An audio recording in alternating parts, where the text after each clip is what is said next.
Let's see. AWR Trooper, Han Solo, Luke Skywalker, Leia, Dagobah, Luke, Stormtrooper, Mace Windu, Obi-Wan, but I do not see a Mandalorian yet. Uh, Which is unfortunate because I am looking forward to that for sure. It's supposed to be customizable apparently, so mm, uh, but I'm suspecting we'll get a bunch of that stuff on the 15th actually. So hope so. fingers crossed for that. Been Oh saving my my, V Bucks. right. Turn on the other light here in my living room so everybody can see how ugly I am. But all right. Now that we have done that shop thing, uh, we will hop into K and K, and we can start this whole shebang. Uh, the again here my loading screen. I set this for Kaverns and Klombos so everybody can be forever reminded who the bad guy is. Let's see. We got a couple people in chat already. Welcome to chat. I unfortunately had top chat sorted instead of hey, look at that. All right. I just turned on timestamps. I don't know if that will will change anything, but it's kind of neat. Um, yeah. Okay, this is right where we left off.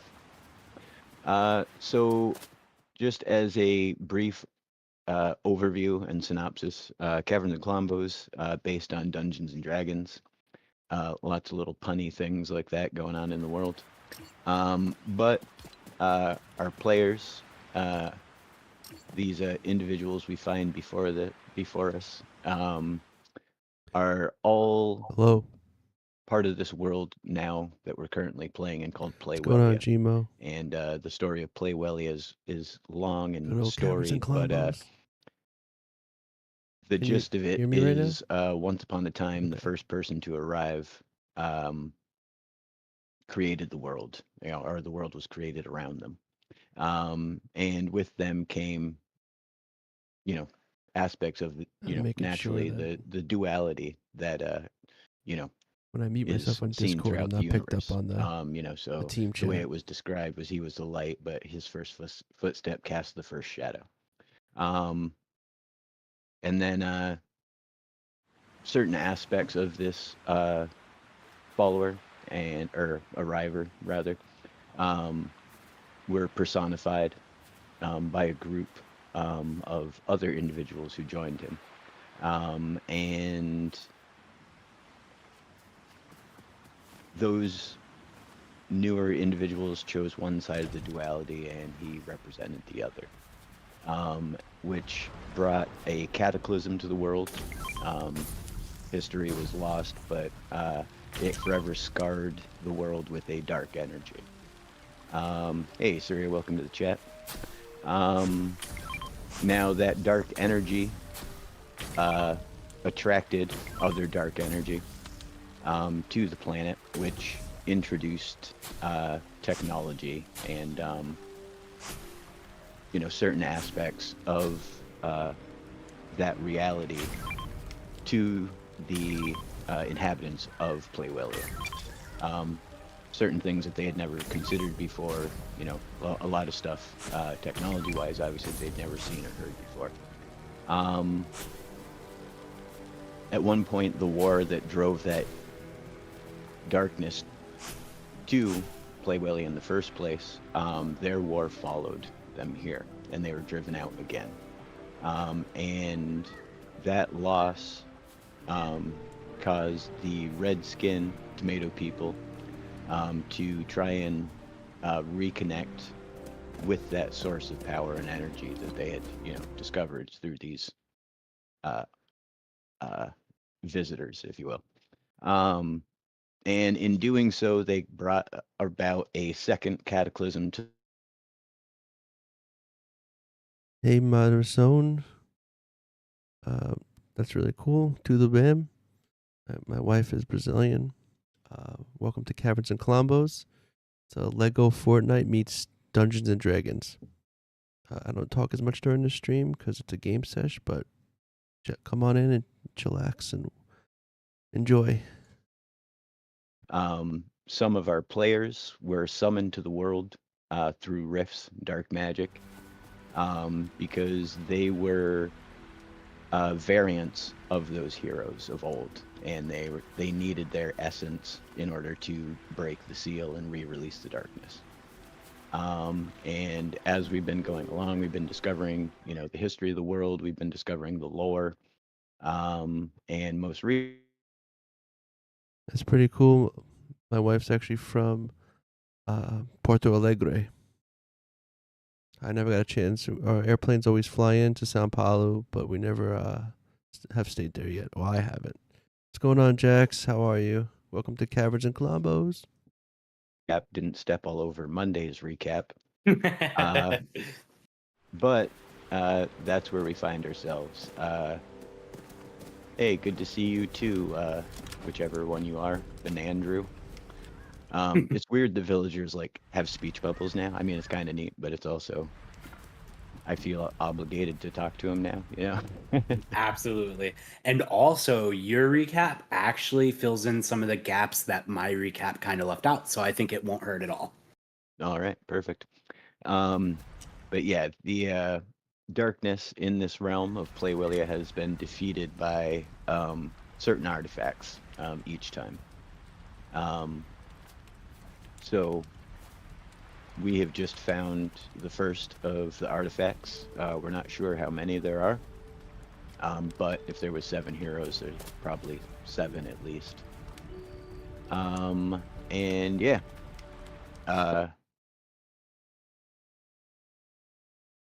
What do you want to do a recap there, Monday? Yes. What's going on, Adrian Voss? Welcome to Caverns and Klombos. Dungeons and Dragons meets Lego Fortnite. Madcap Tuesday recap, or Monday's Tuesday Madcap recap. That's right. Monday's Tuesday Madcap recap. And heck yeah, man, appreciate that. Thank you. Kaverns and Klombos, our heroes, Monday, Musa, Spicy, and Brock, return to home base to plan their next moves and sell off all their treasures from their recent vault adventures. After counting their gold, they met with the Onceler and shared everything they had learned. He led them to a new land, Pele Fel Offia, a dense and mysterious jungle. There they met the legendary Grandanena, an ancient living banana with a beard so magnificent, Monday nearly tried to set it on fire just to see what would happen. The Grandanena revealed that he's been rooted in this world since the very beginning, and hinted that other powerful beings like him may be hidden as well. He shared the origins of the world. A man known as the First Llama arrived and the world was generated around him. 4 friends joined him, but over time their good intentions faded. Around the same time, a war in a faraway galaxy ended, and one surviving faction brought new technology and corruption to this new world. They eventually left, but their influences remained. In an effort to contact them again, people built acoustic resonators and many powerful structures, unknowingly inviting danger.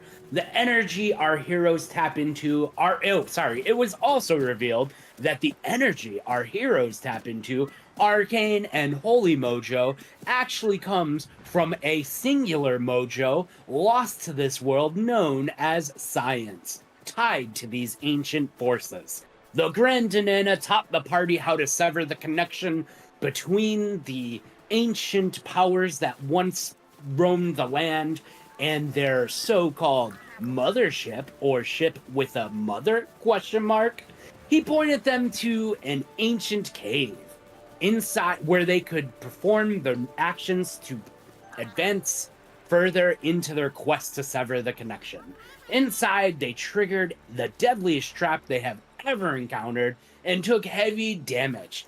And they survived. And it was also very funny at the same time. You should definitely go back and watch it. If you have not, it's a great episode. Anyway, They survived and fought off enemies within a series of ancient structures.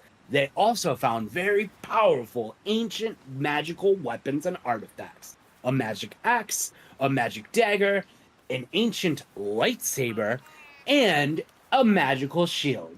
Monday was severely wounded but saved by Musa. The party left the cave stronger, and that's where we left off to tonight. Join us for a special Q&A Yeah, stream Adrian, I could to follow. reflect, I can ask add you. questions, and see Oh, if well, our you add heroes are me, truly but on the I'm- right path, or if their actions are headed straight for complete and total chaos. Are you talking about on YouTube or on Fortnite? Because if you can just send me a request. Otherwise, I'll find you on YouTube. Is the ancient lightsaber in Playwelia belongs to one of the 7 heroes named Roma. She was a moon druidess, and as the legend in Playwelia goes, the blade is comprised of pure moonlight, and was the weapon that was used to sever Mortho, the evil wizard in the story's casting hand, rendering Oh. him unable to provide aid to Zarya, which enabled them to finally defeat him. Oh, that is definitely a relevant piece of information. That means it would be called the Moon Saber? Just the Moonblade. Moonblade. Okay, cool. I will Yeah. note that down. I feel like saber is a specific shape, you know? Yeah, that's very true. Yeah. The moon rapier, kind of. But yeah, no, the moon sword. But a recurring theme in Caverns and Klombos is that of duality. You know, the opposing forces of, you know, good and evil, light and dark. That is also true, coincidentally, about the artifacts too. For example, we have the Moonblade, and those of you who have been with us from the beginning, from when Martho and Zarya were released from their prisons, you guys have met that weapon's sister weapon, or brother weapon perhaps, the Sunblade, which is, of course, a red lightsaber.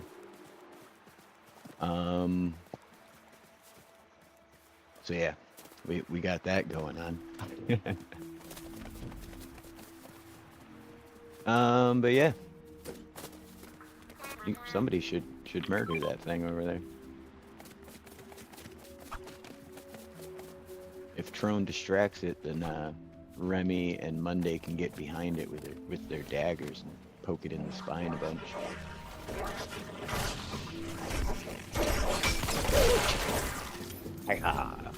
See, look at that. You punch him right in the spleen, Monday. I think I also might have accidentally also punched Trone's follower, but they'll respawn. Yeah. That's fair. You guys actually can dismiss the banana natives if you like. They they have provided their service diligently and faithfully, like mine. but now they have to go back to their banana wives. No, Banana Drea. Uh, I was hoping to later, take banana dudes. Okay, I'll send They them. just run off into nothingness. Alright, bye. Basically. And yet, it's That's still actually the pretty right way, no matter which way they go. Bye. Kick rocks, banana dude. I want to watch him run and disappear.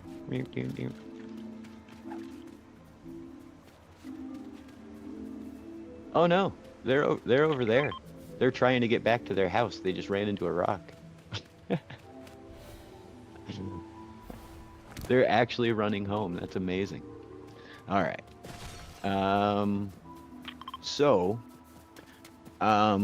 Do you folks have any burning questions, or even just any, curiosities about the story or about what we're trying to? I actually do have a question, but it's not necessarily related to the story. It's related to the meta of the actual game itself. Oh, okay. Yeah. And that's something too. Like we, I don't expect tonight anybody to necessarily be in character or anything. Like we are 100% metagaming tonight. So. Awesome. So yeah, I have noticed as a player for quite a bit of time now that when we are in turn-based combat and turn-based play, if we get respawned, there's a whole process of having to resurrect, go to the thing, get insurance, have a license to be respawned, all that good stuff. So I have also noticed that normally, I'm not going to name any names, but me, I died quite a bit in non-sequential combat. So like in the combat that is full action and not actually K&K mechanics. And I was wondering how we explain how we like factor that in, because I've died quite a bunch of times, but we haven't had to go through all the hassle of like resurrecting me. So in Dungeons and Dragons, when your character goes down, when you hit 0 hit points, you're not actually done. So for 3 turns after that, each time your turn comes up for 3 rounds, you would roll to make a save and if you make your save, which of course gets progressively harder, the more times you fail it, to stabilize, which means that you're at 0 hit points, but you're not gone yet. You know what I mean? Yes. And during those 3 turns, the other players have the option to try and get to you or cast a spell or whatever to help stabilize or heal you. If someone can reach you and stabilize you, or if you make your own save, you're technically not dead. You're technically not despawned. You're still laying there on the ground in like the BR down but not out state. Maybe not able to crawl, but you're just unconscious essentially. So basically, even though I've respawned a bunch, I haven't actually respawned. I've just been down, and thankfully enough, I have never respawned alone. I've never gone down alone. I've always been around the party, and they have been gracious enough to pick me up every time. Right, exactly. So even if a brute does his splash attack and it knocks you out of your down but not out state, because we have it in Lego too, obviously. Then you're still technically there, So, awesome. Now, thank you so much for the clarification. Yeah, absolutely.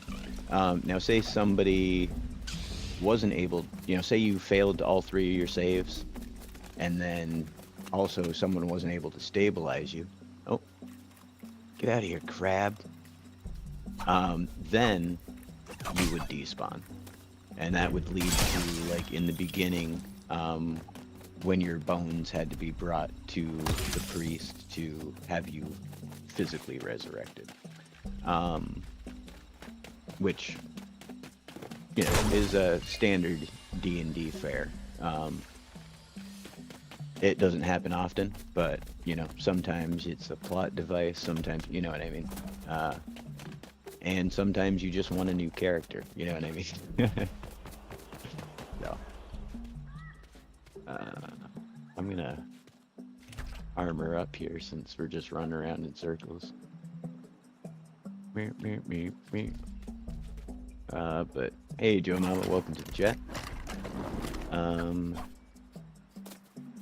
Our entire party died our first dragon, and it was over. Yeah, dragons are no joke. They are,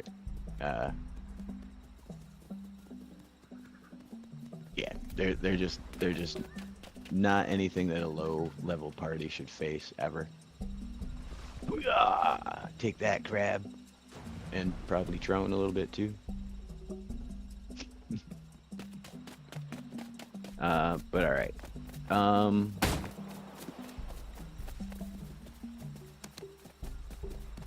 Serious said, I guess we were playing it wrong. No, it sounds like your DM was playing it wrong. Because that's one thing about this game.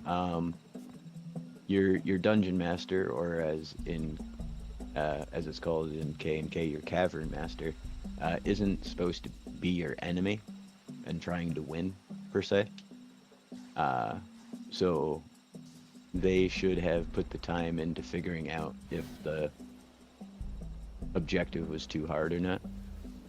There's challenge ratings and stuff even listed in most of the materials. So, yeah, you guys may not have done a single thing wrong. It's just a dragon. They're not supposed to be. You're not supposed to beat them.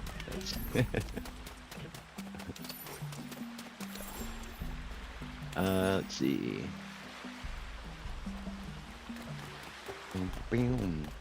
There's Joe Mama just popped in. Do you have any questions about Caverns and Klombo, Joe Mama? We're doing a little Q&A tonight, and just doing some easy breezy mechanics. That is something I would like to figure out, actually, guys, at some point. Like somebody get a charm on that only gives 1 armor, and then somebody get another that does 2 armor, stuff like that. And see, not only, hey, that used to do no damage when you blocked. What's going on? Ugh. Oh yeah, that doesn't work. I do have a couple other questions, but I don't want to be the only one asking questions. So just let me know when you want me to ask, if you need me to. Does anybody else have anything they wanted to clarify, or questions about lore? Any game mechanics that we have used, or anything that should have been blocking? Anything that we haven't used even? Or maybe this guy will help you.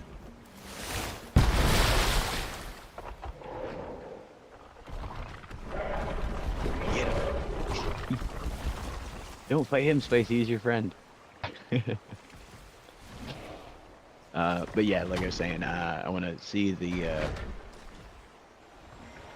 armor versus parts versus the numbers that pop up to try and do exactly what apparently Syria's Dungeon Master didn't figure out.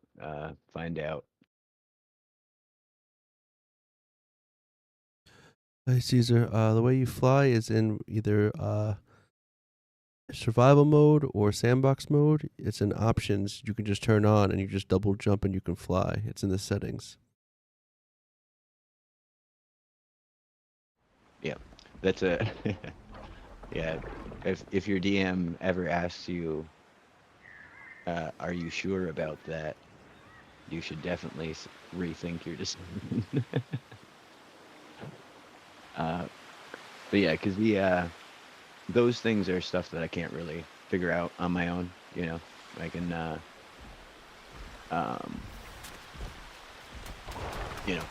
you can say a sword does 7 damage, or you can say a dagger does 3, but how does that translate? We've seen obviously the difference between party members, but it would be good for me to have a chart that I can and that might also, everybody's always wondered what the difference between, a frost villager and a grasslands villager. Maybe there is, and maybe we'll figure it out by getting these numbers. So,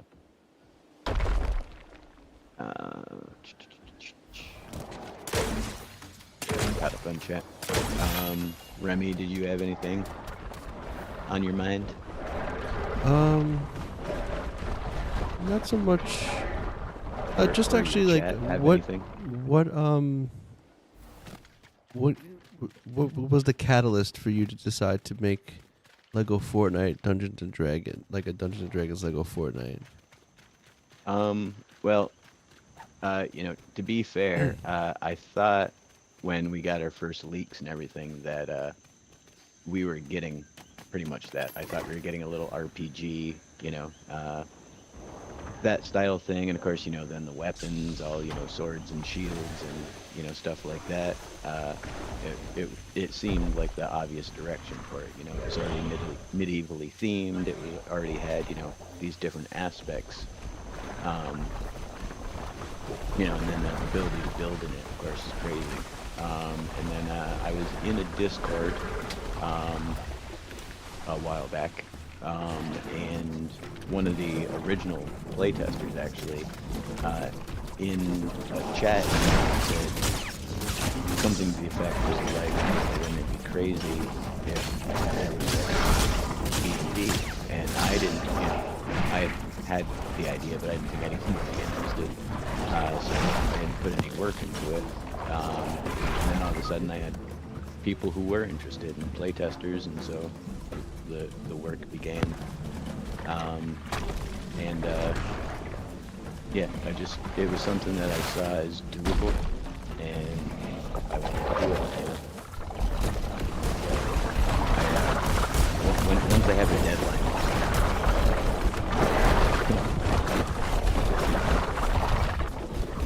But yeah, I guess to answer your question, just the game itself being set up the way it was initially, and then it just took someone else saying that they would want to, like, I'm on it.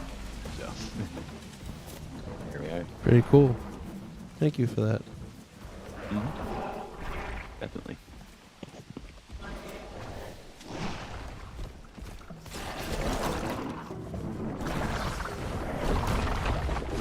Lemonade.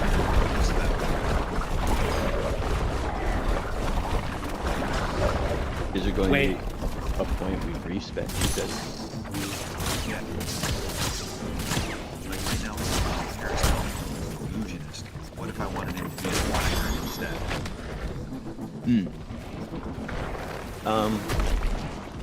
Yeah, that's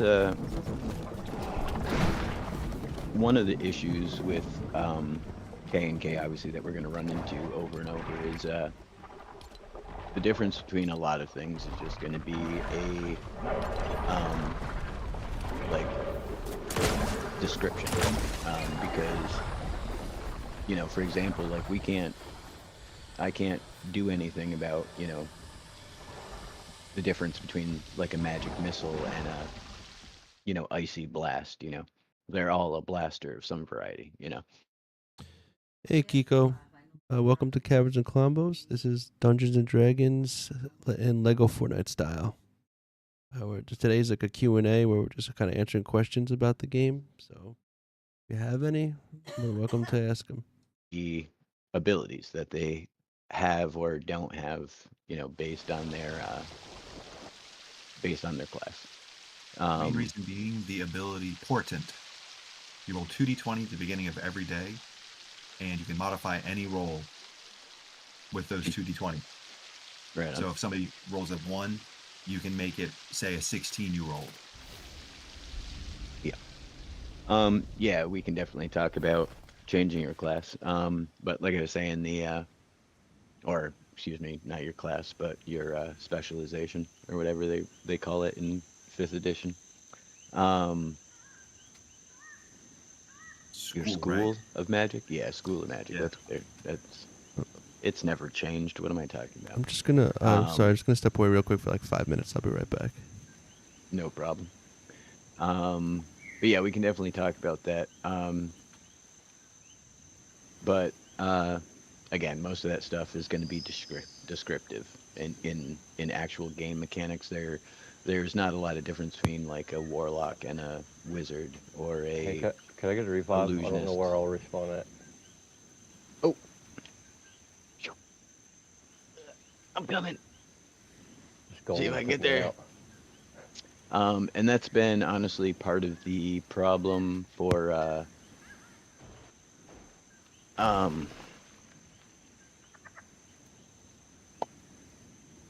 what was I going to say?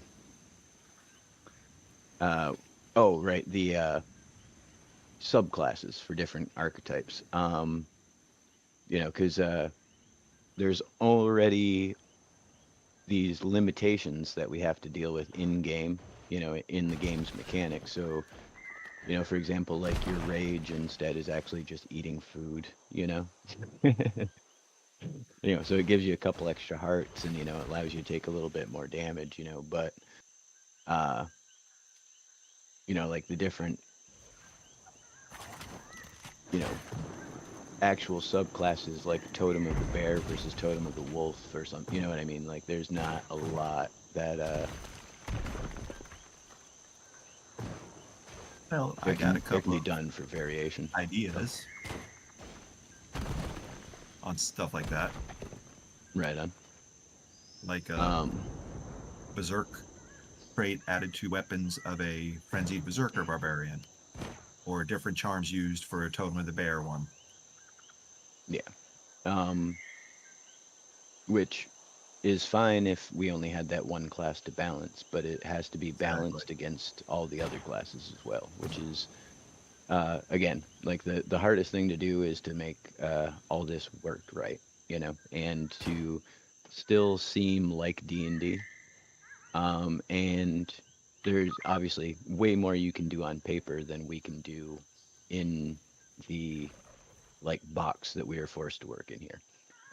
You know, if they add more items, if they add, you know, like equipment slots or something, you know what I mean, then we can really, you know, start making really more specific characters. But right now with the stuff that we have, it's difficult. Um, you know, I had thought about adding different runes to the weapons, but then we run into the problem later on of how do I give you a magic weapon now if all your rune slots are you use, you know, class abilities. So that's why most classes have only one or two abilities that they add to their weapons, and so that they can always fit, you know, another, you know, what we can have 4 slots, right? So they can get another 2, so they could have something that, you know, was a dagger of quickness that adds berserk, like you're saying, or we could have, you know, etc., etc. But yeah, and keep in mind too, you guys just recently leveled up to 10. That's only like halfway through the progression scale. So your characters now are half as strong as they will be in the end. And That's there's so incredible. a lot of systems Okay, I'm back. that. Hey, what's up, bud? Sorry. There's a lot of systems that, like, you know, for a monk in D&D, they can focus their chi or their ki, and you know, heal themselves. So further down the line, actually, I think currently Monday, Hey, Wheeler, what do you mean I stole your strategy? What strategy is that? Barian also later on down the line receives purple regeneration charm to reflect their ability to just shrug off damage. Um, so that's something to keep in mind too. Is we're only halfway there. Um, so there's abilities that, based on your level, you might not have gained yet, or are just not noticeable enough to affect the gameplay. You know what I mean? So, um, but Remy, now that you're back, if your chat, I don't know if you're streaming tonight or not, but if your chat has any questions, obviously they're welcome to ask. If you want to be mediator for that, and No questions yet. I did. There's a few of us in here, but right on. no one has asked anything yet. Yeah, no pressure. But I am actually lurking in Remy's stream right now, and I half wish I was on a different account so I could just ask really dumb questions. right on. Spicy is actually one of our newest players. Just joined at the beginning of this whole vault search adventure.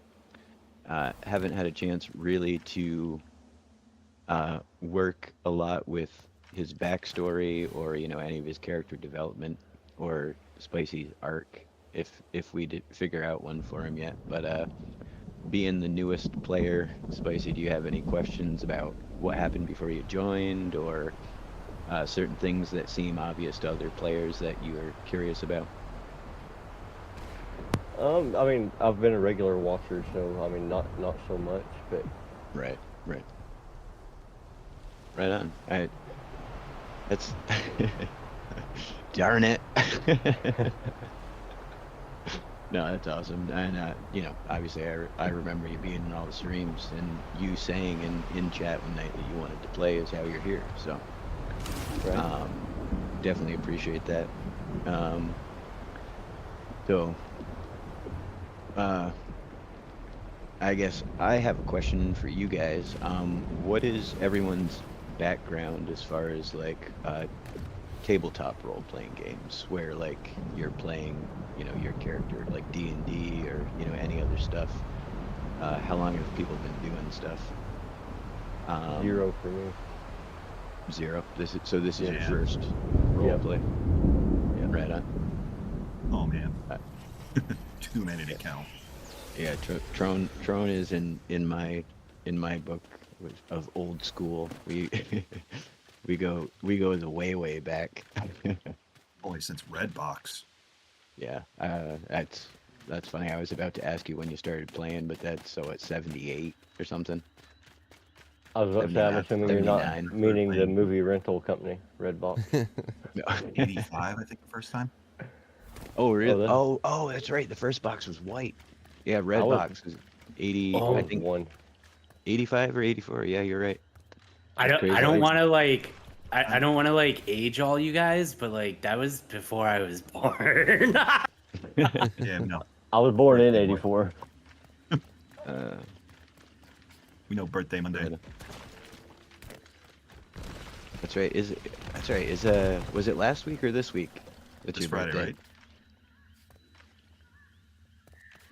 It was wasn't it like Tuesday or Wednesday last week? No, it was Wednesday. Yeah, that's right. right. I couldn't remember if it was Friday last week or if it's coming up. And we lost Monday right when we needed the answer. I think it's Friday What? this week, actually. I'm sorry, what was the question? When's your birthday? Your birthday's Friday this week, right? Oh, my birthday is Thursday, the 16th. Oh. I'll Heck be yeah. 37, I think, or 36. I'm not sure. One or the other. Heck yeah. Happy birthday. So I was running D&D campaigns when you were born. Right. Which is crazy. I myself have a pretty extensive background in tabletop role-playing games like Dungeons and Dragons. I didn't really get introduced until my teen years. I'd say like 13, 14. I started playing 3rd edition and then 3.5 D&D. I played Vampire the Masquerade, a handful of other stuff like D20 Modern, the Star Wars role-playing game. I've played all of the Warhammer 40K tabletop role-playing games, not the actual 40K. I have played the actual 40K games, but I'm talking about like the D&D style 40K games. Yeah. I've also been a game tester for several local game creators in the Western New York area. So I've DM'd like many campaigns, but I am happy to say this campaign has I appreciate that, Adrian. Make sure you come by during the day too, because then you'll hear me chat a little bit more too. I'm a bit more talkative. Heck yeah. I do try, It's been hard lately with work, I said. With work, like it's commencement season here, so I've been running all day every day for about 2 weeks now. So, but yeah, my first adventure I DM'd, I might have been 5 or 6. I ran it for my father. I didn't know any of the rules. All I knew is my brother drew on graph paper these maps, and then he would say what was in the rooms, and then you'd fight him and you'd get treasure. And I just thought that was the coolest thing. So my dad played along, and he fought a wolf, and he got the treasure from it, and different things like that. But it wasn't until my teen years that I really got into playing with a group that was outside of my family, or like the kids that my brother was babysitting, or something like that. But yeah, geez, if Trone and I listed off all the versions of RPGs that we played, that would be the entire rest of the stream. So I'll spare you guys those details. But I'm Remy, looking how up long? my shelf in my office right now. I've got Hero Quest, Yeah. Mutant Chronicles, BattleTech, Shadowrun, Marvel Superheroes, Yeah. D&D, and that's just on one shelf. Yeah. Yeah, I think a couple streams ago you mentioned actually quite a few of them. But what about you, Remy? How long have you been playing? Well, so I never like actually played like a D&D role-playing game like this, since I always Yeah. wanted to. I've had friends that have done it before, and like I was always like kind of jealous, like, oh, you know. But I used to like play. I used to role play in like MMO RPGs. Like I used to play Ultima Online was a game I used to play for like 6 or 7 years, and Oh yeah. I was like in 2 guilds in that, and like they were both these role playing guilds, but I finally ended up in like the one that was actually was Kingdom of Winterfell, and this was back in like must have been like 1999, and it was like my friend was like, yeah, she's like, you should start reading these books that our guild is based on. And that was like my first introduction to like Kingdom of Winterfell, and like a lot of the people were playing characters based on the novels. You know, lo and Right behold, on. like fast forward like, was it 20, yeah, it was about what, 15 years later that HBO picked it up as an actual show. And I was like, I was that's reading those awesome. books back in 1999. Little did I know that I'd still be waiting for Yeah. new versions to come out, since the series is not complete. Yeah, hopefully they change the ending a little for us. Yeah. But yeah, you had mentioned at one point that you played Ultima. Yeah. So you're familiar with the kind of role playing another entity kind of stuff. Yeah, and like I've always been into like fantasy and RPG, like video game RPGs. None of the tabletop Oh, yeah. stuff, but like it's cool to kind of see, you know, like a lot of the terms and the spells and the creatures and stuff will all kind of come from that. So it's like, you know, like Yeah. it's like I'm adjacent to it, I guess. So Right. yeah. Yeah, it's one of the cool things that D&D was, the first, and almost everything that you do in video games now is, a direct result of this gaming system. Which, think about it, is wild,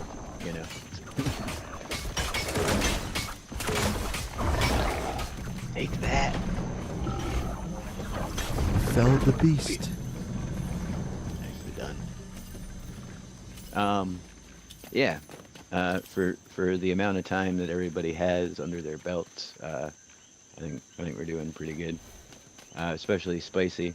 The way you kind of lean into whatever's going on, I really appreciate. I don't know if I ever told you that, but If we're complimenting each other, I would also like to compliment Spicy, because I feel like some of the funnest moments are when you do something completely badass and epic, and Long Tom or someone will be like, how does it go? And you're just like, I stabbed it in the face. It's like super short, super quick, super easy, super mysterious, and very funny every single time. Yeah. And it kind of matches his whole leather, vest, kind of like his Edgelord. character's he's a little edgelord, little jalapeno. Here's a good question for everybody. Most memorable moment in any RPG you ever played? Oh. Mine was the That's- repeated cannon shots to the face. Just last stream. Yeah, I was gonna say mine is Those- also K&K related. Right on. Yeah, just due to the amount of backstory that might be required, let's limit to K and K. But Monday, yeah, go ahead. Definitely, honestly. So it's kind of sad. It was like bittersweet. But the episode where Gracie finally went back to the Klombos, like, I don't think I've ever played a D&D game where I was like happy, excited, laughing, and crying at the same time. Yeah, those couple episodes, especially the one at the end when Gracie finally goes home, was some of my favorite moments too, for sure. Uh, yeah, and that's what I love about this game. It gives you a chance to, like that had every opportunity to be cheesy, and it even was kind of cheesy. You know what I mean? But it was also, like we were losing one of our friends in real life, because they weren't going to be playing with us anymore too. So there was that like, kind of extra oomph behind those episodes. So Yeah, it is incredible. I love everyone who's playing currently. I think the group is awesome. I also miss Rooster and Abide Guy and Gracie. They were amazing. yeah, yep. Um, it was fun for me too playing with Abide because I never knew what was going to happen ever, and Ever. there's already that aspect to the game because everybody, can make whatever decisions they want to. And I like the when you guys first went to Cutlass Cove and there was the one guard at the top of the tower that wasn't under the like cover of the mist to cover your guys' entrance, and he decides he pulls out a pizza from 3 episodes early and pretends to. I was just like, oh, it was just amazing, stuff like that because I couldn't have predicted that in a million years. Yeah. I forgot about that pizza a long time ago. I thought he ate it. I think a good important lesson, the most important lesson I learned while playing this game, comes from Abide Guy. Never eat chocolate covered pretzels. Yeah, that was it. We had lots of good little moments like that too, just little movie reference moments. Um, I do have some other questions related to the story and the meta, if I am allowed to ask. Yeah, but before you do, let's find out if Trone and or Remy have any favorite moments. Oh, I'm so sorry. I apologize. What? One of my favorite moments has got to be Oh, it's that guy. we had to go to the little farm village, or not the farm village, the little shore to get the supplies and everything like that, and we held off the bandit invasion. And I basically faced the whole bandit with one color spray spell. Wait, one shot me and teleported away. That was fun. Our first experimental big combat, and yeah, you guys crushed it. But yeah, Harry being able to wipe out just anybody who came near them with their color spray ability was pretty entertaining. You just pretty much every round you'd be like, I color spray, and it'd be like, okay, so there was 10 guys and now there's 5. But I'd have to say the most memorable out of all of it is hand. Oh, you cut out. Wait, it was what? Sorry, what was the last thing you said? When I used mage hand to make the one guard look like they were cheating in cards with the other guards. Oh yeah, way back in the old times. That was still in Tudor Royalton, right? I think so. In one Yeah, of the that's test good. areas. Yep. Yeah. That was the spot. Which Yeah. is one of my most creative uses of mage hand ever. I feel like I have a couple. I think one Right. of my first times playing, and Haskins came in, and we were fighting these like boss guys, and it was really interesting how like you had like the reactive armor on or whatever, and I forgot that it was even a thing. So it was like, we would hit them and then they would hit us, and I was like, what the heck is that? I'm like, there's that in this, and I'm like, oh my god, there's like, so like that, and just like the builds of that, and like being in that like vicinity of that like cemetery, that cathedral thing. Yeah, the mausoleum. The yeah. tomb of the fallen. Yeah, that was like really cool. Like I was like, wow, like okay. because that was like a really cool like introduction for me to everything. And then I have to say, I think fighting the giants was that was kind of crazy. Like how like we were like blowing Yeah. up these giant things. And they were like flying, like things were exploding, and the thing was like flying through the air and like all that. Oh, the mage tower blowing up. That was crazy. Seeing that whole thing collapse and fall. That was a cool A lot one. of things blow up in this game. It's Yeah. And then of course the running away from the giant dragon and again. and the sea monster too. Like that just coming out of nowhere. It's been fun trying to come up with ways to surprise you guys. That's definitely, in my opinion, like the best part. Because like I mean, I like to build, obviously, but like having a reason, you know, like a direction Right. each week, you know, is great for me. And especially the builds that I've been able to do, and certainly, you know, obviously builds that Siri has helped with too, that allow us to break out of the boundaries of what, you know, enemies are available in the game, you know. Yeah. Is And the game broke? I think we're all stuck. oh, we're all frozen. Yeah. Yeah. Yep. See, and we're all right here, right? Nobody's like gone. Oh, where's Drone? He died. Oh That's- no, That's why. that's what's happening. Yeah. Game's trying to figure out how to Yeah, get but him it back. down the village that was nearby, so I don't know why it's taking this long.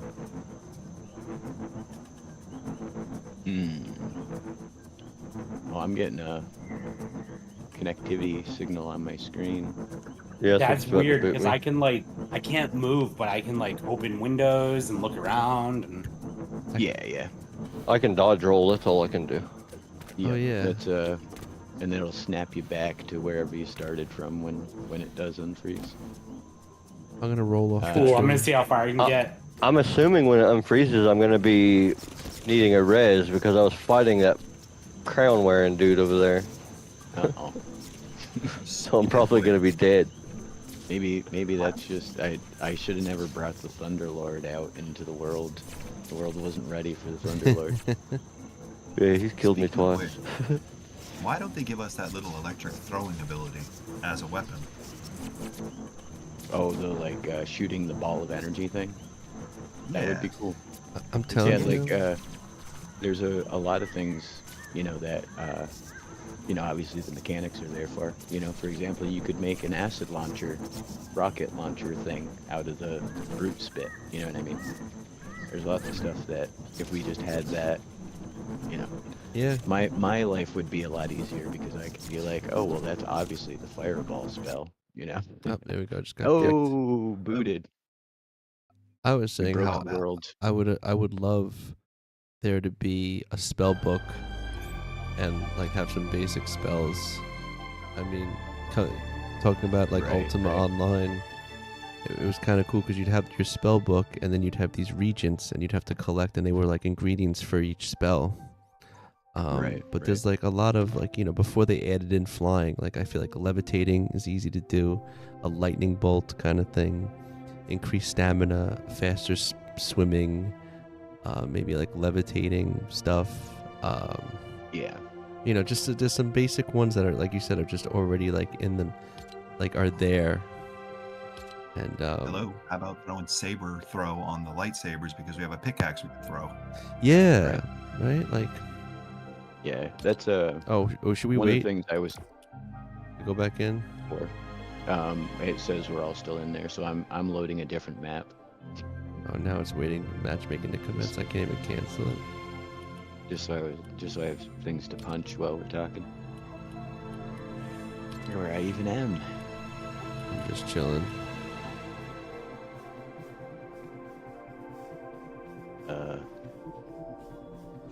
But yeah, stuff like that would be really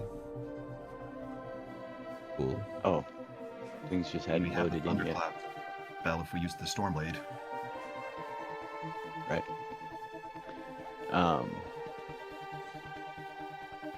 Yeah, and that's also been another kind of thing that, obviously we need to roll with the punches on. When they add things or update the game, now all of a sudden you guys have new abilities or new, things that you can or cannot do, There was a time in K&K when dodging was a class ability, you know what I mean? Because we were so limited with what we could do. Right. But now anybody who can press their button can do it,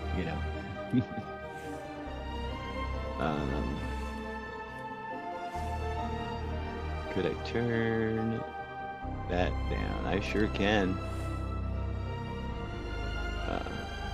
See, it's funny. I don't even hear the game sounding because I'm not in that audio channel.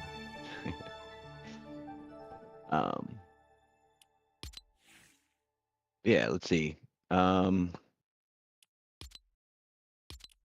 Anybody have any like storyline questions or anything, or questions about NPCs you have met? I do. So this question is for you, but it's also kind of for the people watching. I was wondering if there's a chance we would ever get to see some memorable NPCs, such as the green guys or some of the other lovable NPCs, maybe even like. What's going on, Dranak? How are you? Welcome to Kaverns and Klombos. This is a Lego Fortnite meets Dungeons and Dragons. We kind of got kicked from our world, so we're waiting to load back in. Well, I mean, like all things, that's up to you guys. We know Sarge is in the capital. He may become plot relevant again at some point, but that's hard to say. Because, for example, I thought, and anything I say in this next little bit is not a judgment, it's a observation, just in case anybody like I thought you guys were going to, after you broke out of prison, go get revenge against Shere Khan, but he hasn't been mentioned since, like, and I was just like, huh. So if Harry's there's an still plotting. NPC. Yeah, right. Harry has never stopped plotting it since his jail cell. He was writing on the walls his plan with his fertilizer. But yeah, all of that stuff is pretty much up to you guys. If you guys want to deal with the warden again, you got to go back to the prison. Stuff like that. The only one that you might not run into again is Yoda, because he's now a Force ghost. But then again, he could be anywhere. So maybe you'll run into Yoda again too. Steve the Mimic. Remy, try a spell and bring Steve back, Syria says. Yeah, it's that ship has sailed, Syria. That's Yeah, unfortunately, I think we permanently respawned Steve. Yeah. I don't know if cardboard boxes have the required material components for a resurrection spell. Maybe a reincarnate though from a druid. Ooh, he could come back as like a end table or something. That's it. We're no longer concerned about the main storyline. Our new quest is to resurrect Steve, the Mimic. There you go. That's how it happens. You know what I mean? You guys make a decision, and then I am stuck with it. Another fine example of not being able to plan for things. I had a Kahar, who was the seagull that Remy had started to make friends with in the prison. I had a entire mouse character that was going to use the splinter skin, because Remy's mission to make contact with the animals was going to finally pay off. and then Remy wasn't there that night. Yeah. So I was like, I guess we're doing another thing, and that, of course, steered the story farther away now from that, subplot. But I definitely had Kahar. I definitely bought one of the bird skins to represent Kahar in the game. I was going to use the Splinter skin for Nostradamus, who was going to be the oldest rat. There was going to be a whole, I don't know if you guys remember this movie, but The Secret of Nim back in the day, Yeah. where all the hyper intelligent rats formed a community underneath this rose bush, and blah blah blah blah. There's a whole thing. Long story short, never happened. So it's hard to know what is and what isn't going to pay off, because again, you guys can just decide that nope, for the next 6 months we're going to try and resurrect Steve, that. And again, it's not a, I'm not complaining. It's not a admonition or anything. It's an observation, and it's totally one of the most fun parts of the game. And that's part of my job as Cavern Master. For those of you who may be joining us for the first time, this is my Cavern Master skin, to represent the hand that rolls the dice and pulls the strings and builds the Legos. Let me see if I can. Oh, I can't turn around with that tool in my hand. There we go. There he is. Ain't he pretty? But yeah, Syria and I built that banana that you guys just met last episode, 8 months ago, and then we just never went there because the story didn't lead us there,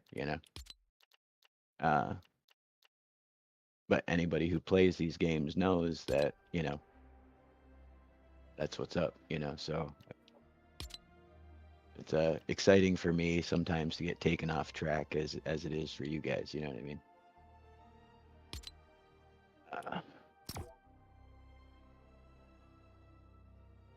I forget who asked that question, but I hope I answered it.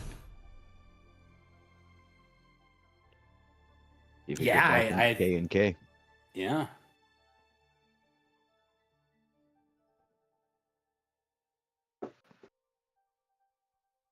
And for the most part, that's another question I had for all you players is the parts that have been cooler and the parts that have been less cool for you. For example, and this again, there's different types of players, and that's fine.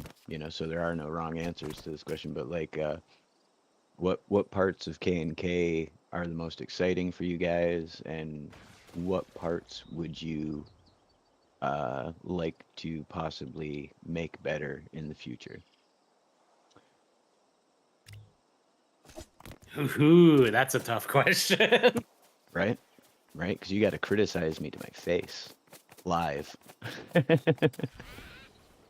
I really enjoy most of it. I mean, the combat is awesome. Both forms of combat is really fun, whether it's the turn-based or it's the actual live action.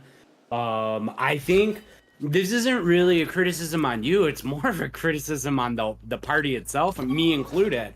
But I think sometimes we definitely, it would be, I think sometimes we need to ask the right questions, because the whole Shere Khan thing, we never asked his name. Right. I wish one of us, I wish I was the one who was hey, what's your name? You know what I mean? But again, that's more of a criticism on us, the party, and not so much you. But right. That is a interesting thing though, because every time you folks have ever made solid advancement, it's been through conversation actually. The punching things has rarely worked out to your advantage actually.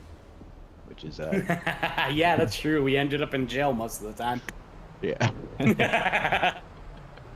Where you got to punch more things, so it worked out, you know. But yeah, that's kind of why I'm asking the question. I want to know what works and what doesn't. But what about Spicy? You got any input there, Sir Neo? No. Just listen. Right on. Feeling But absolutely helpless during the whole prison arc as a mage. Yeah, well, mm, I wish I'd have been there for that one. yeah, yeah. That's what got me really interested, honestly. Right on. That was another situation where I kind of expected one thing to happen and it did not even remotely happen. I expected you guys to all like interact more with the gangs. I didn't expect Trone in the middle of his like like outburst to all of a sudden decide to be a like model inmate, stuff like that. So there was story beats that were missed because you guys kind of kept to yourselves, and did you, which that's fine. But like I had a plan for when you guys got to solitary confinement. There was information to find out if someone made it as far as solitary confinement. There was info to be gathered. There was the Mages gang. There was the Star Wars gang. All the different biomes were represented. And so I figured, well, here's a chance for you guys to gain a whole bunch of knowledge about the world. And then that's not what happened. You know what I mean? So, like, Harry could have had more of a role. Like, for example, when that guy was like, if you need anything, come see us. There was a whole backstory behind like their magical jail cats and yada yada yada, and the plan was honestly to give you magical jail cats and let you be able to do certain things, because of them. But it just didn't go that way. But yeah, so like I said in the past couple streams, the whole vault thing came about because I needed a way to tell the story that wasn't told at the prison. So, that's something, and part of why I'm asking the question is I have struggled a little bit from the beginning between what I show you and what I tell you. You know what I mean? Like, I never at any point was like, you guys should do this because I don't want to railroad you. You know what I mean? When realistically I should have probably done a little bit more railroading to get to, because Yeah. it's when you spend a lot of time on a plan or a build and we never make it to it, it's kind of disheartening. a little bit for sure, but like I like I was saying, it's not unexpected either. Right. Because again, like even if like it was just me and Monday playing, I would never be able to guess what Monday was going to do each week. Right. I can lay out the That scenario has played out before, and it is always random. yeah. So to do that for 4, and at one point, didn't we have 6 players at one point? I think so. I think there was like 5 or 6 at one point. Yeah. Yeah, I know in when we started there was 5, but at any rate, and then each person has their own idea, and then, there's a D&D joke essentially, like the best way to like get your party to like waste an hour essentially is to put an unlocked door in front of them. Right.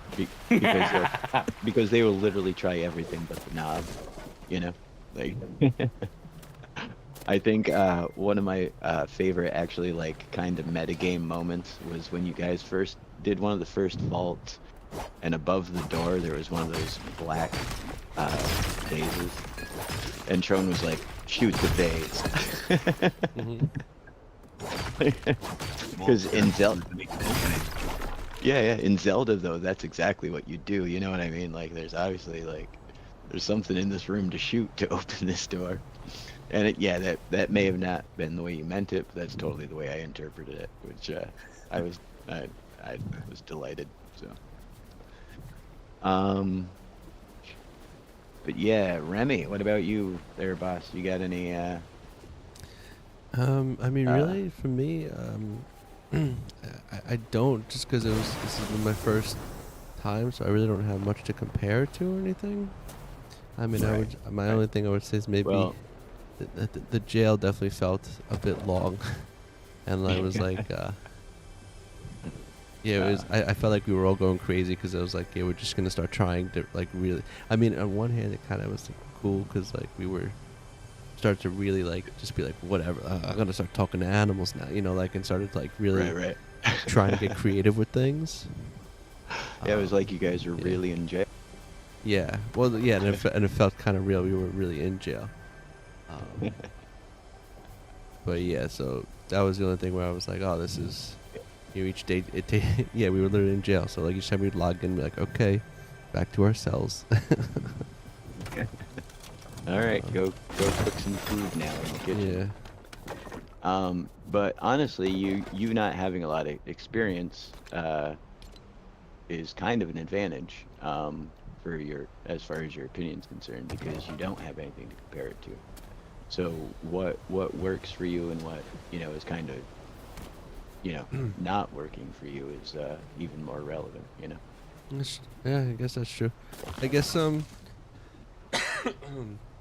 excuse me. Yeah, I guess just in terms of knowing when to our abilities. For me, I guess it was just me trying to understand my abilities more, but that's more of my own thing of like learning as I go. Yeah. But yeah, I would think that's about it. I think it was just the kind of the going between like the real time fighting and the step by step, but I or like the turn based. But I feel like that's more of like just the limitations of what Lego Fortnite is. Like Right, it would be right. great if we could like pause the bad guys and actually do a Right. turn based. Yeah. Instead of fighting scarecrows. Yeah, or like, although it was kind of cool when it was like, um, if you were controlling the bad guy, and you do it more like in that sense, you're like, Yeah. And that's something that I would like to do more of. For example, back in the day, and it's been mentioned before when Haskins came.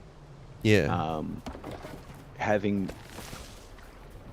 because even with the 5 of us in here, that leaves 3 more slots for people to pop in. So we could, have somebody come in and play a bad guy and do the turn-based thing. You know what I mean? mm-hmm, Which we kind of did with Haskins, but the rules were rougher at the time, Right. and because of the time crunch of getting him in there, I was kind of doing his rolling and deciding what he was doing for him instead of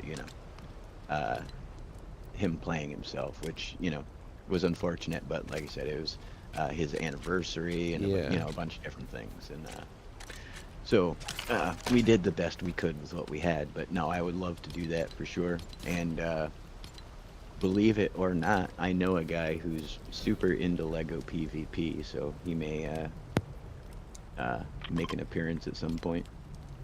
that's good. Yeah, it's fun. One of my favorite things that we did combat-wise was when you guys were all fighting the web designer. Yeah, Y'all kind of took a bunch of pot shots at me as I ran around the web, and then we kind of just did a little impromptu PvP, and it wasn't amazing or anything, but it was definitely fun to fight something that wasn't just gonna die the second you looked at it. Yeah.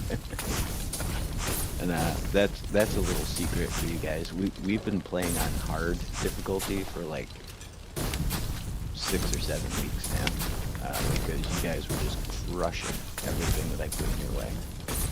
That actually makes so much sense. That's why now. I've died Oh 9 my times tonight. Yeah. No, because I noticed like a while back, like I went from like never dying in those kind of combats to like every single time I get respawned. I thought it was just because I was used to the Minecraft combat because I've been playing Minecraft so much. Right. Hitting that wrong button to dodge. Yeah, dude, the first week in Minecraft, I died 1,000 times trying to dodge. There is no dodge. And now we know. But yeah, like I was saying, you guys were just like, you'd run into a brute and just like smoke it. There was no danger. There was no, nothing. I think I actually turned it on for the dragon fight for the first time. When so if you guys have noticed, since you fought that Klombo, things have been a little harder in the world. That's why. Here's something we didn't get to see the other night. Inside the brown banana, the eldest banana's staff, there is a lighthouse light, so you can see it from far away. At least you used to be able to. You used to be able to see it from like 400 meters, and now you have to get within draw distance and then back up. It's silly. You know, it's funny you mentioned that because last week I spent like 15 minutes behind the Grand Dananad just to see if there was like, is there any entrance? Is he hollowed out? Can I get inside this thing? Yeah, we had grand plans for this banana, but this one's just a sculpture. Oh, everyone take notes. Notice how he said this one. That has implications. Uh-oh. I've been caught in a verbal verbal technicality. But yeah. What about you, Trone? What's been working and not working for you as far as our system so far? So far, so good, man. Like, no complaints. Like, I feel powerful as a barbarian. I felt useful as a mage. Like, I mean, for what we have to work with, we've done a pretty good job so far, I would think. Heck yeah. Like, it's yeah. nice being able to stand in front of like 10, 15 enemies and just soak up damage. So, like, finish some. Right. I would like to see more magic added to the game, or items that let us use more magic stuff to make it more fun to be magic. Yeah, absolutely. No, that's been, like I've been saying, it's been the hardest thing to do, like, because, there's a certain aspect of, like, destructibility to the world that I'm, like, totally fine with, Sometimes I build things specifically for you guys to break them. But then, any spell that we would be able to emulate, like say fireball or something like that would actually do a ton of damage, Lateral damage. Then it just it's going to wipe out the structures, it's going to wipe out anything that's connected to it, which is unfortunate. So like I've been thinking, obviously for like area effect spells, just giving you whatever X amount of poison jars or whatever, but yeah, like you're saying, hopefully they'll add even just like a few more items to the game that'll make it a little more viable of a class. Something that I've been kind of going back and forth on with you guys, because it's kind of unregulatable, is cantrips and stuff like that. Because cantrips, for those of you who aren't aware of D&D, it's a little magic thing that your wizard can just do whenever. It doesn't require them to use a spell slot, or which is you have a certain number per day that you can use. But cantrips you can just do whenever. So how do I represent that in a game that's fair? You know what I mean? So one of the things I've been thinking about doing for you spellcasters is to represent your cantrips is just giving you like an E11 blaster, and you have one E11 blaster per day. And once it's done, you don't get another one until you long rest, and it's the best I can do, with the mechanics that we have. And even that though is still a little bit like much, and we're still working on spells in live combat versus, turn-based combat, stuff like that. So we've got a lot of work to do yet, but I have to agree with you, Tron. I think we've been doing all right so far.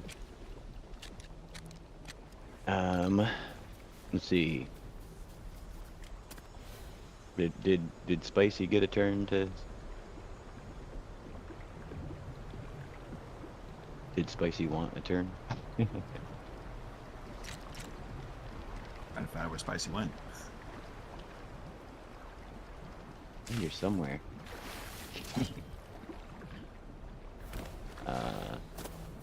Maybe he never rejoined the world. Might be. Yep, it's just you, me, and Monday in the world right now. Oh, let me come back. I didn't realize we were all back in there. Yeah, I'm just riding Prime Minister Buttercakes around in circles. I'm traversing back and forth between Buttercakes and Brock, just observing what everyone's doing and trying to use the fishing pole to cause shenanigans.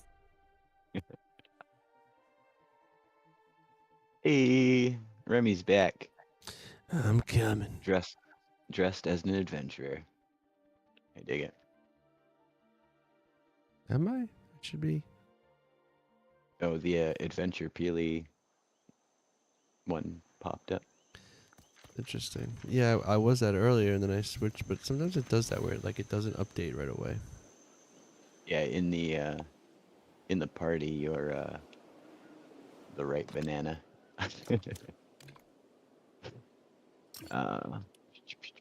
So all right.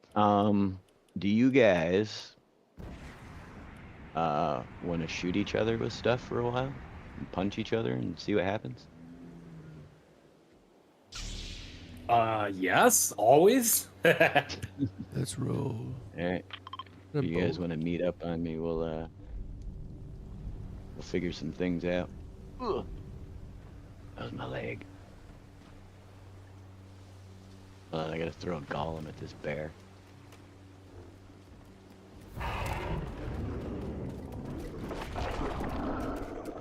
Bear's done.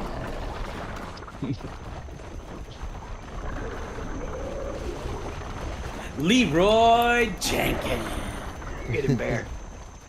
Oh, get him, buddy. No, don't fight the bear, Monday. Well, oh. That wasn't fair. That's why he's the Leroy Jenkins. He had a 6.89 repeating, of course, chance. Right. Oh. You can dodge a rock. You can dodge a dodgeball.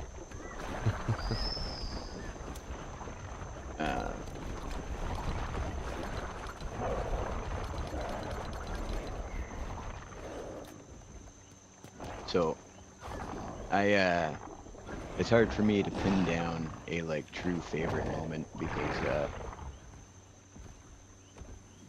my expectation versus reality is not always what happens, but it's always fun no matter what happens, like watching you guys work through something, or figuring out what to do next, because you guys always come up with something that's lagged. That's awesome, you know what I mean? And like I said, even when it's not the way I thought it would go, or into like the way you guys problem solve and the way you guys portray your characters, that's definitely my favorite part overall. And because there's so many different situations that I've been in over the weeks, and so many different scenarios, like How come I'm- being a Viking right now? how come I'm frozen but none of you are? That is strange. That's very interesting. Oh, I'm unfrozen! Yay! I'm free! I'm free! Little present for you. Free tax. You. Right. Water. Nice. Does it have a reverse? Yes, it does. Oh, shit. I'm gonna guess this is reverse. Good guess. I'm gonna guess this is turn. Yeah. Okay. Got my own little war right now. But we gotta go. Yeah, Golem that's downed me a couple times already. Oh. Look, I'm backing up. I didn't know he was down here. That's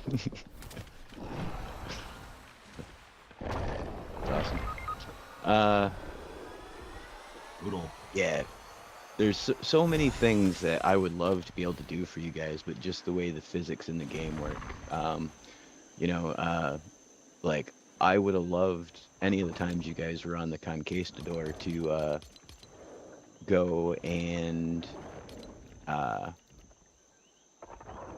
like ship-to-ship combat, but any explosions launch things. There's no, means to do like water versus water combat that's going to be fair or fun.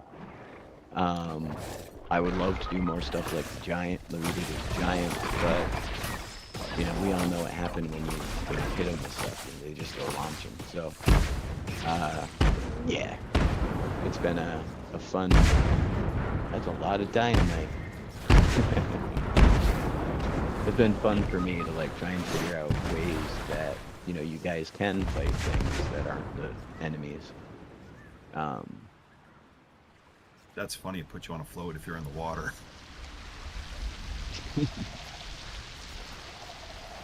Get him, Healy Peely. You're our only hope. Thank you. Dynamite.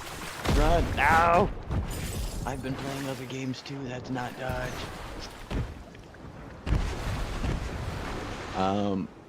But yeah, so my favorite part is watching you guys figure out a problem in character.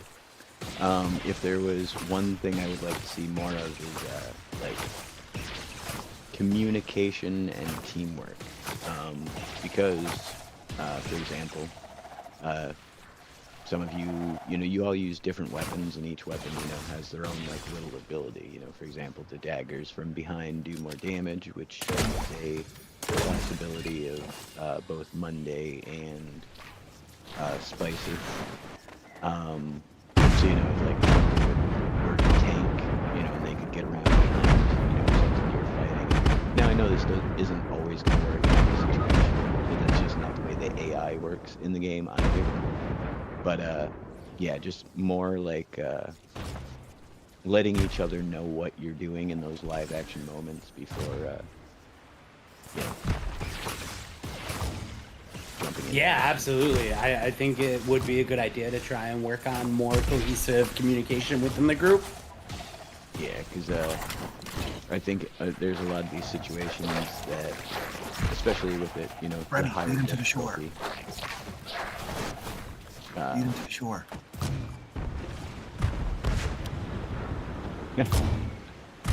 I'm gonna grab some aggro on these guys. Come here, you. Come here. Come to the shore. Come on, you can do it. Yo, the Stand dynamite right guys here. are freaking crazy. Get him, drone.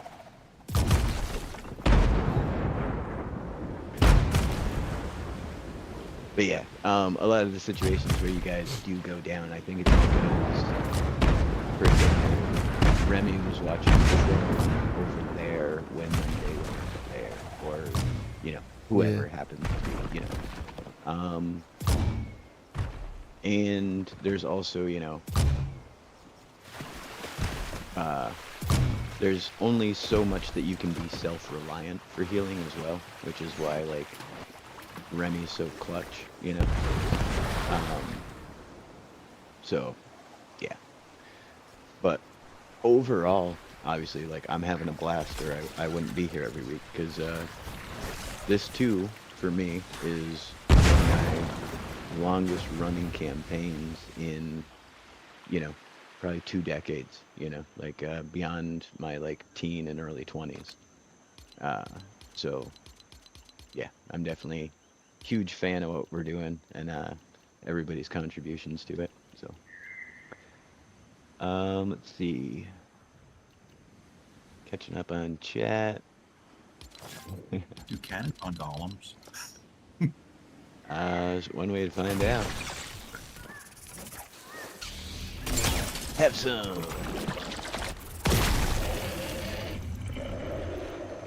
Oh, do golems throw rocks at pirate ships? That's a good question too.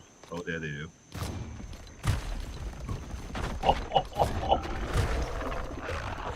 You just staggered him with that. That's awesome. Oh, I'm not sure if you read chat, but Spicy will be right back. Yeah, I did catch that. Dude, if you can keep him staggered, that's the oh. See ya. Okay. That's gonna be in my And top coolest K&K things. Drowning a golem with a cannon. Yeah, that's pretty awesome. Then a baby girl's locker. Yeah, and that's another thing too. I used to have so much time on my hands, you know, to like test mechanics and, you know, when there was an update, see if, you know, ships still reacted that way when you shot them with a blaster, or, you know, whatever thing I needed figuring out. But since I've been back to work these past couple weeks, it's been like I said, non-stop, because it's commencement season, so I haven't got to do much of that poking around that I would like to. And then, like I mentioned earlier, some of it I just can't do by myself. I don't know what just exploded behind me, but I'm guessing it was a cannon from the... Ah! Quick, everyone take them to Long Tom. Chaos! I love the things that explode. Look at it. God. I survived. Look at all this. Do we get to keep the loot we get from today? I'm gonna have to go. Oh, you can only have 2 golems out? I thought you could have 3. I got my money on the tomato golem. Oh no. Who did you just throw that rock at? Oh wait, you up. Okay, I thought he threw it at the ship.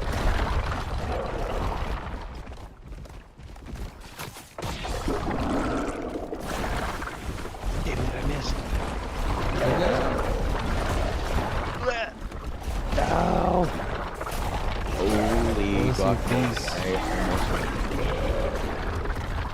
I You chase have no after idea them? where I'm gonna respawn.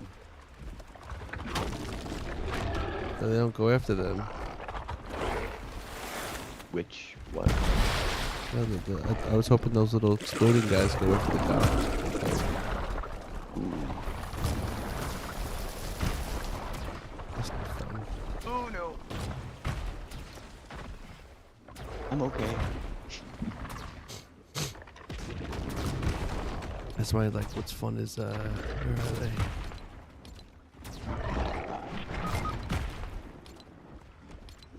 I'm back. What? He still got me. What? Help! I got punched.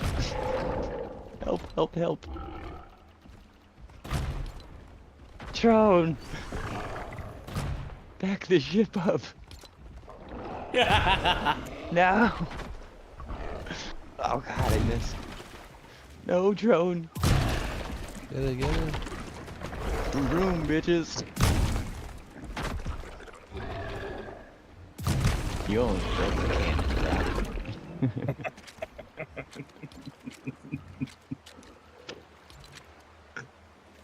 That's fun. This is a fun thing too, like this blaster just stopped in the middle of all that fighting.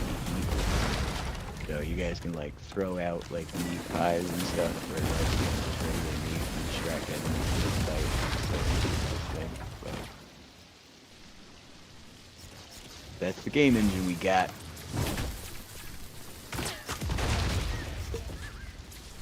You put that down just as I Update is real real. my thing. Yeah. You We'll see see if if the Point update is real in June. oh yeah, no, that's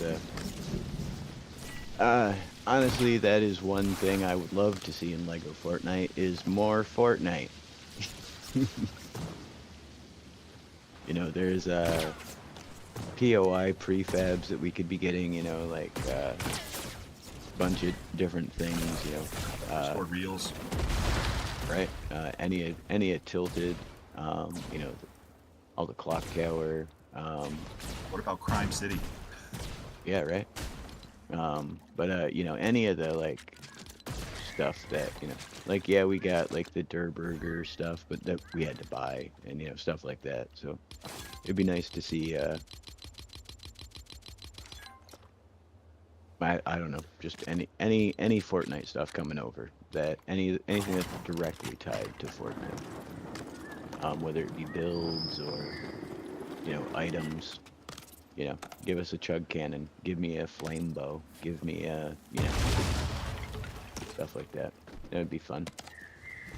Cause yeah, and again, all ties back into being able to do the different classes justice. Like if we had a flame bow, the flame arrow spell would be really easy to recreate, you know. If we had Molotov cocktails that, you know, damaged only wood, like structures, then I could make a stone dungeon for you to fireball to the end of the day, you know.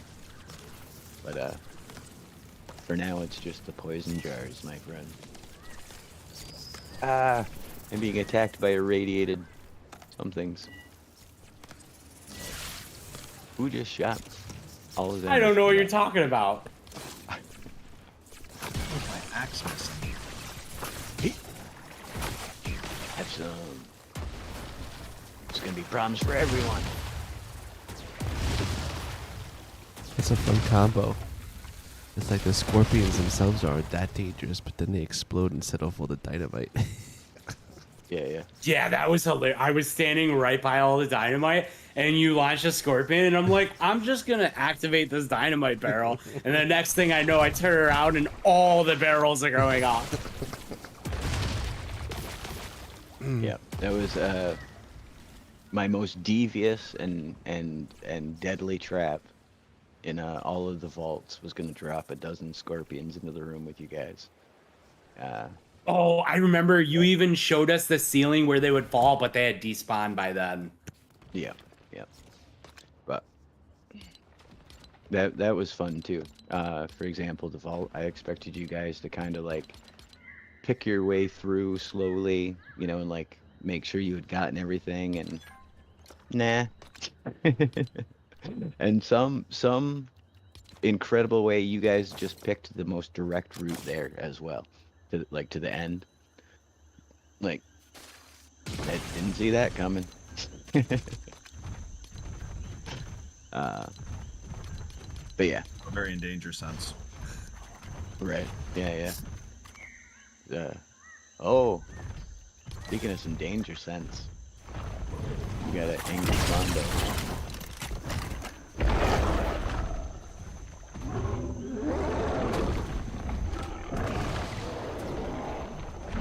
You make it matter.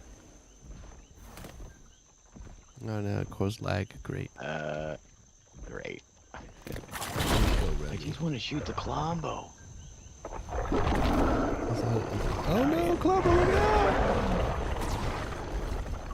That golem's tough.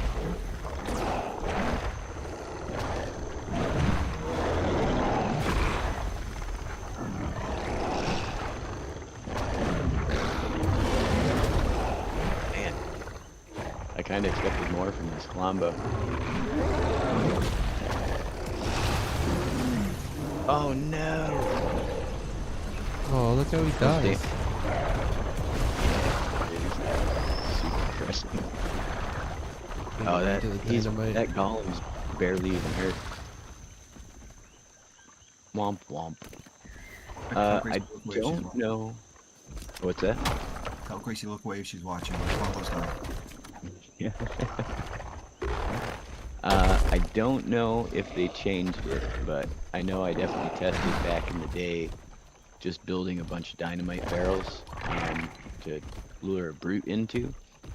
And any barrels that he set off himself did no damage to him. Any barrels that I set off did damage. Interesting. Yeah. So, Can you- interesting game mechanic for sure. Are we not able to make boulders? Mm-hmm. They're in equipment.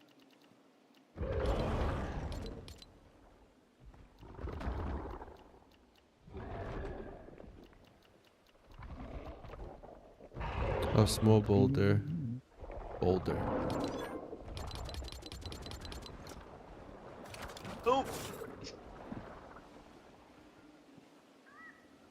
I'm sorry, Gollum. I didn't mean it.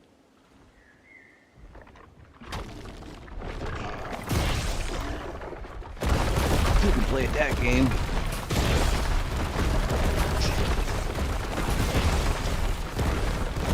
That's pretty cool.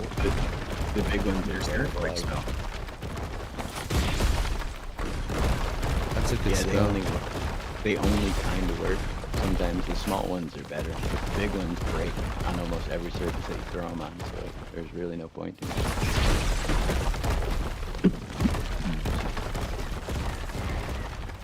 No, let's get the But yeah. small ones. That's definitely things I've been trying to think about incorporating into the game. You know, like there's no reason why Brock couldn't pick up a rock and throw it, you know, like a boulder. But at the same time, it does so little damage. It would, you know, it's hard to incorporate because it would be like just a pointless feature almost. Oh man, that was reminding me of something I did in Baldur's Gate 3 today. I was messing around with the Barbarian class, and on one of the quests, the Barbarian has the option to rip a door open instead of having to use the mechanism to open it. You had to roll a 15 or higher.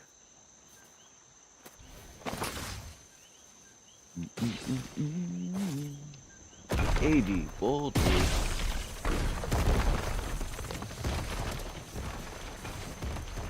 And my question is now, Well, that's interesting as all get out. I've never seen that before. When you throw the large boulder, before it hits the ground, it's like a piece of copper core. probably gonna make the game crash. There's so many boulders in the water now. Which symbol is our little village outside the bastion? It's like, It is Gollum. pushing face at 24. The village is at 24, and then the green face south of it is your bastion. Ah, cool.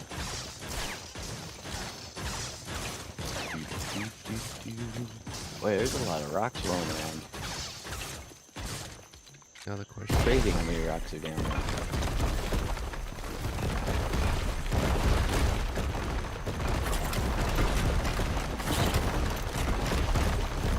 How many rocks do you think we can put down there?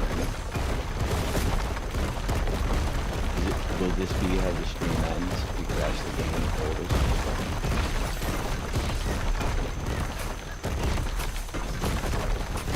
I can help.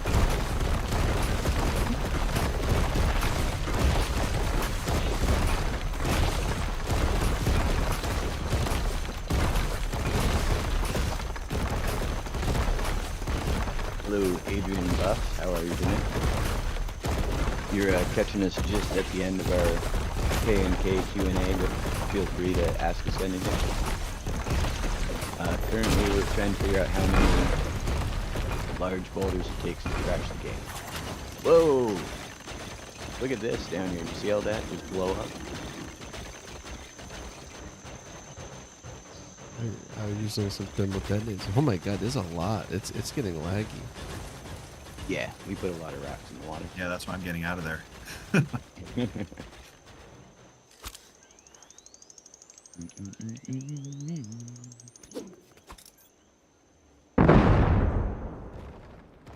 Trying to add a little realism to the little village over there with the ship that'll take us to our bastion. There you go. Oh, Oh. lag. Oh, oh, did I break it? Did I finally break the game? No. Came back. I wonder how much stone is above those rocks right now.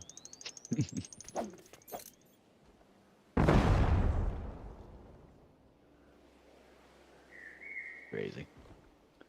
Alright. I'm gonna get Prime Minister when I recall what I've done with Prime Minister. Oh, there he is. I'm gonna head over to the village.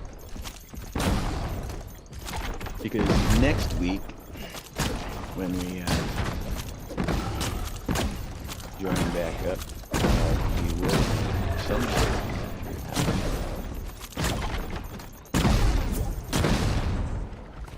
what that adventure will be, I do not know. It depends how many more gigs I get this week, I guess.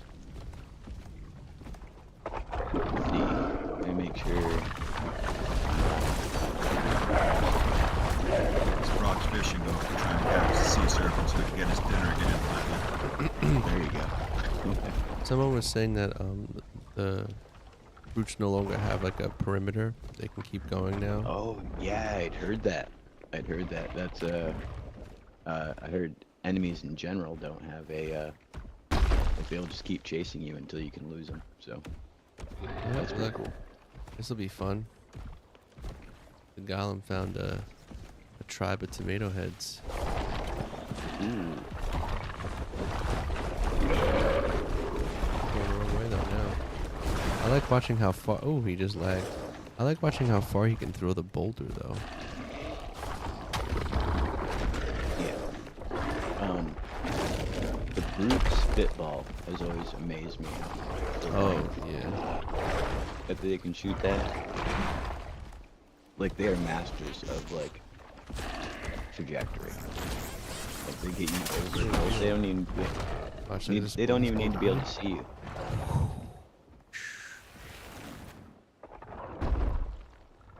Yeah, I'd never really done this before. Oh, he's destroying it.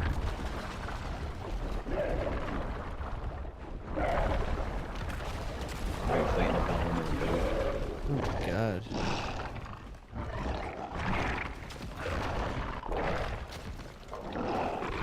Whatever you guys do on your way home, don't go past the steps. The rain in the water is not much different right now. No.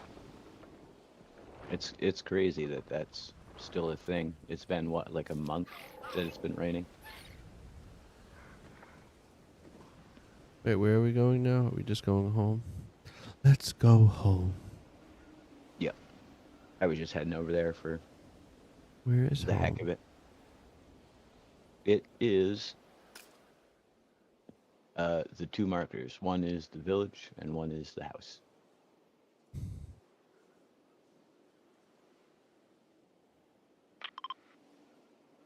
And now one is the village.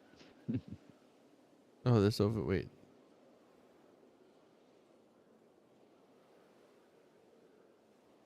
Yeah, wait. I should have looked before. Gotta be one of this cave right here. If you look on the map where I am, on the Yes. Ele Anya Island, Yeah. The green house at bus stop 24 is your little island, and Okay. the green skull right below that is the cave. Wee.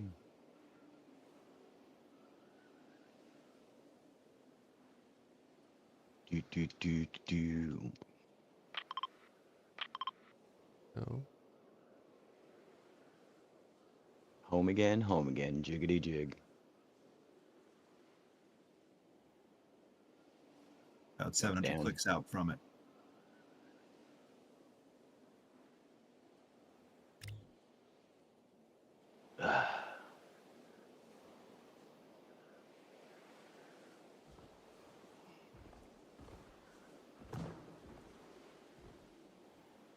So we are coming up rapidly on 10 o'clock here. It's 9:56 Eastern time. We generally stop around 10.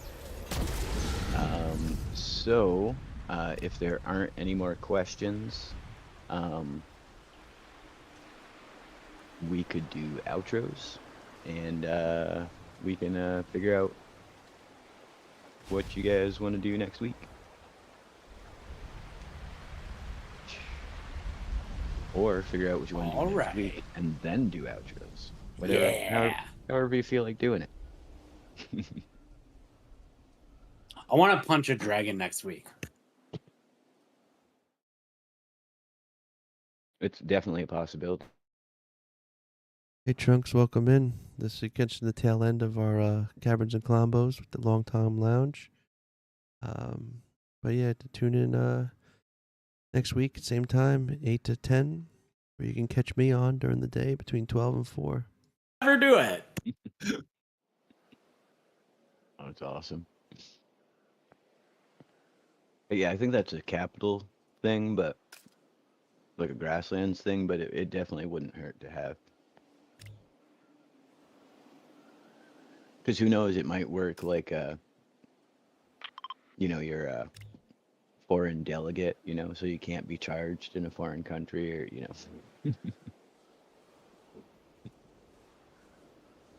Well, if I can't get an adventurer's permit, I'm going to get a letter of marque. There you go.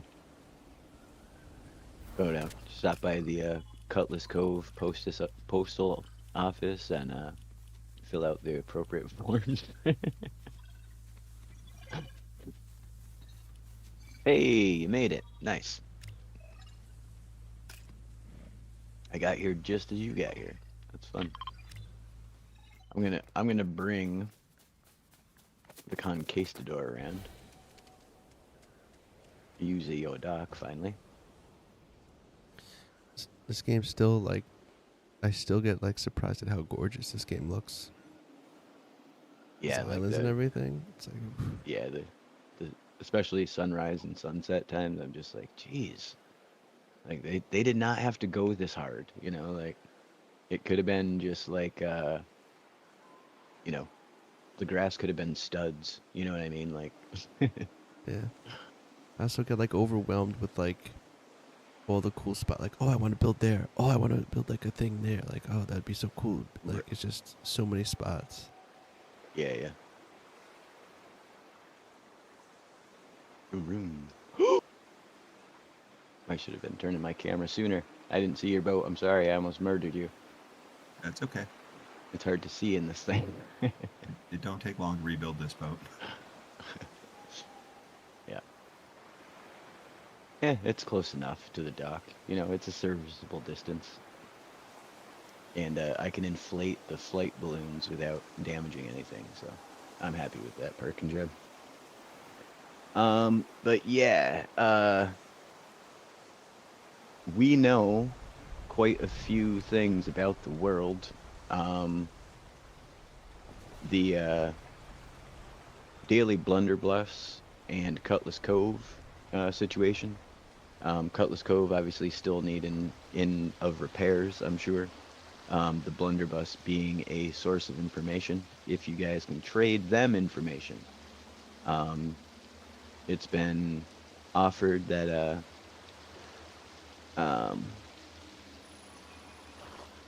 Hey, Monday, could you delete the latest comment in the chat for me?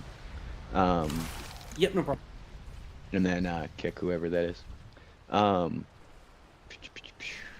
but yeah, the information that they were looking for, you had let them know about the warden's nefarious deeds, and yeah, they said if you guys could acquire proof that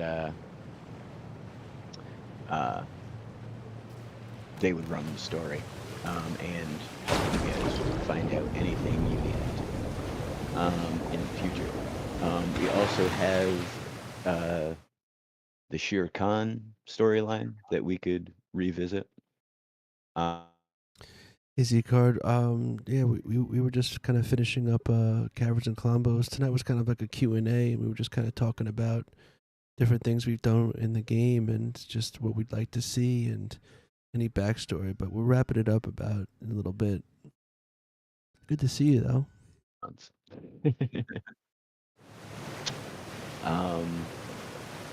But yeah, that's something for you guys to think about if you want to think about it and answer me in our K&K Discord. We can do it that way. We could take a vote on several different things, and we could also do something that I didn't even mention. Maybe your guys have personal goals that you want to achieve, which actually was something I wanted to ask you guys about. Talk about your characters and their goals essentially. But I forgot about it until just right now. So Everybody knows what Harry's goal is already. right, revenge on the grasslands essentially, Oh yeah, or just the prison in general. one-man war. Right on. Because that's also an option too. Heading back to places we have been to see what has changed and uh, you know, the effect of you guys having been there, obviously. You do know one giant in the world. Um, you've met a ton of NPCs.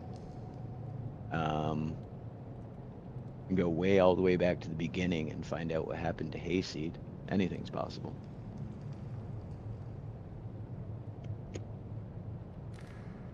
New quest: resurrect Hayseed and Steve, or combine the two. Hey Steve. Reincarnate Steve into Hayseed's body.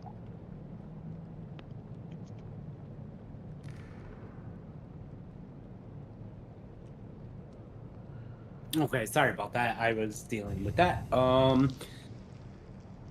What was the question?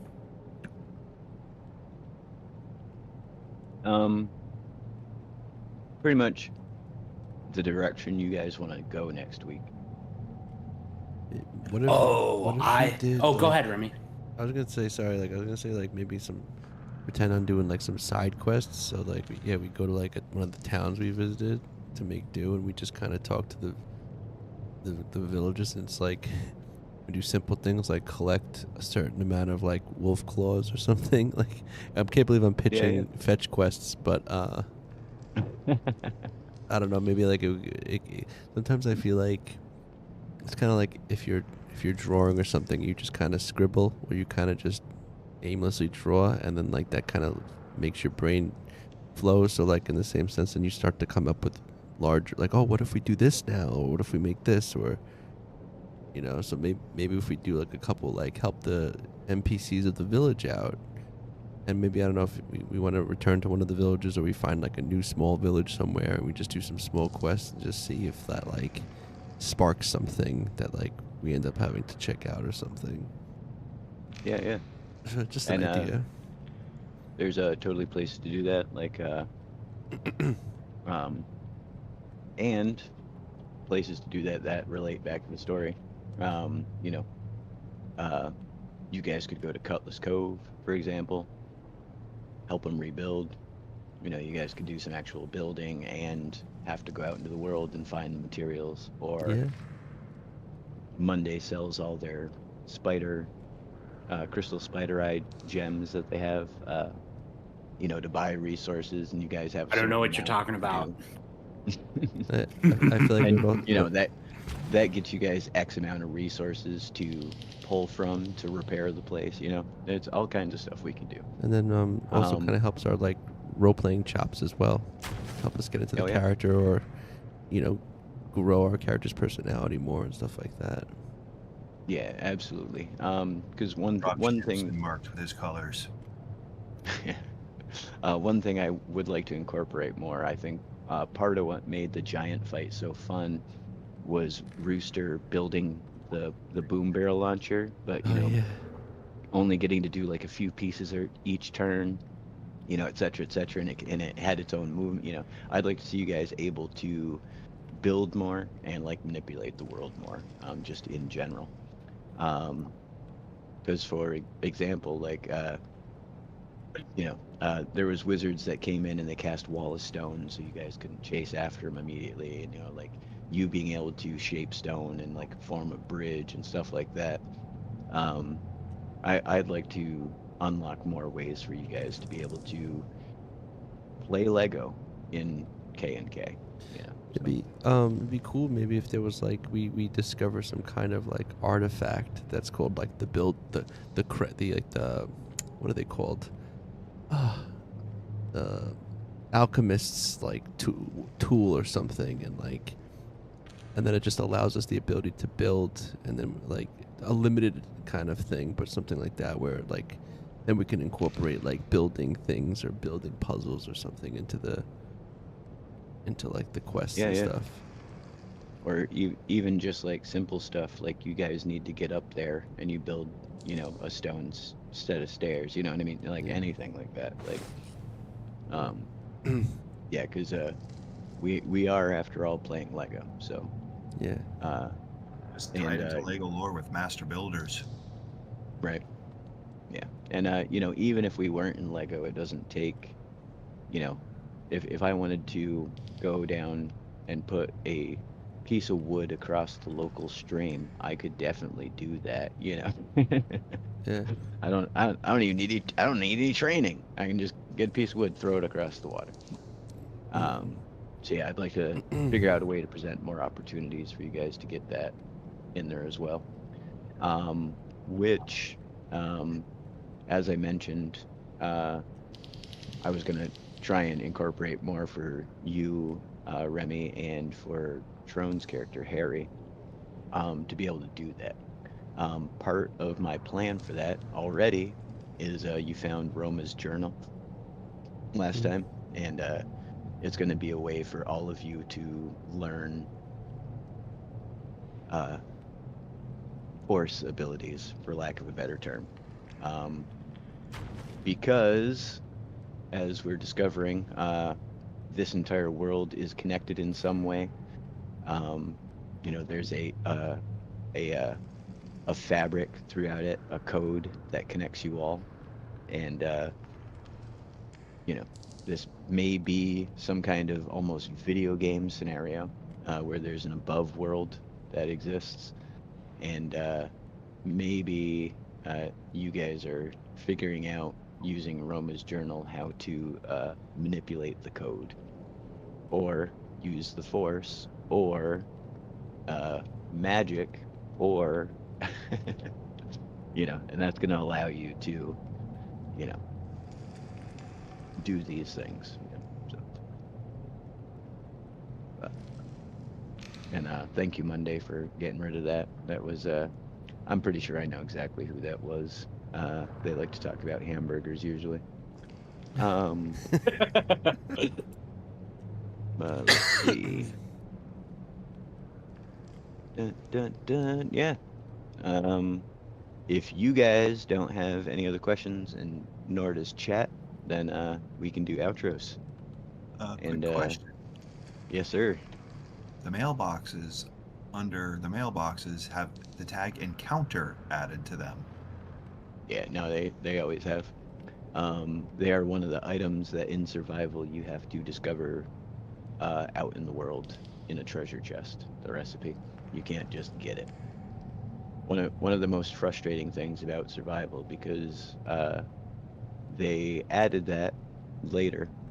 You know, it wasn't there originally in the game, but they added it. And in order for these things to pop up, it had to be at a place you hadn't visited. Oh, like But the bunch of couches on top of the chest type thing. yes, exactly that.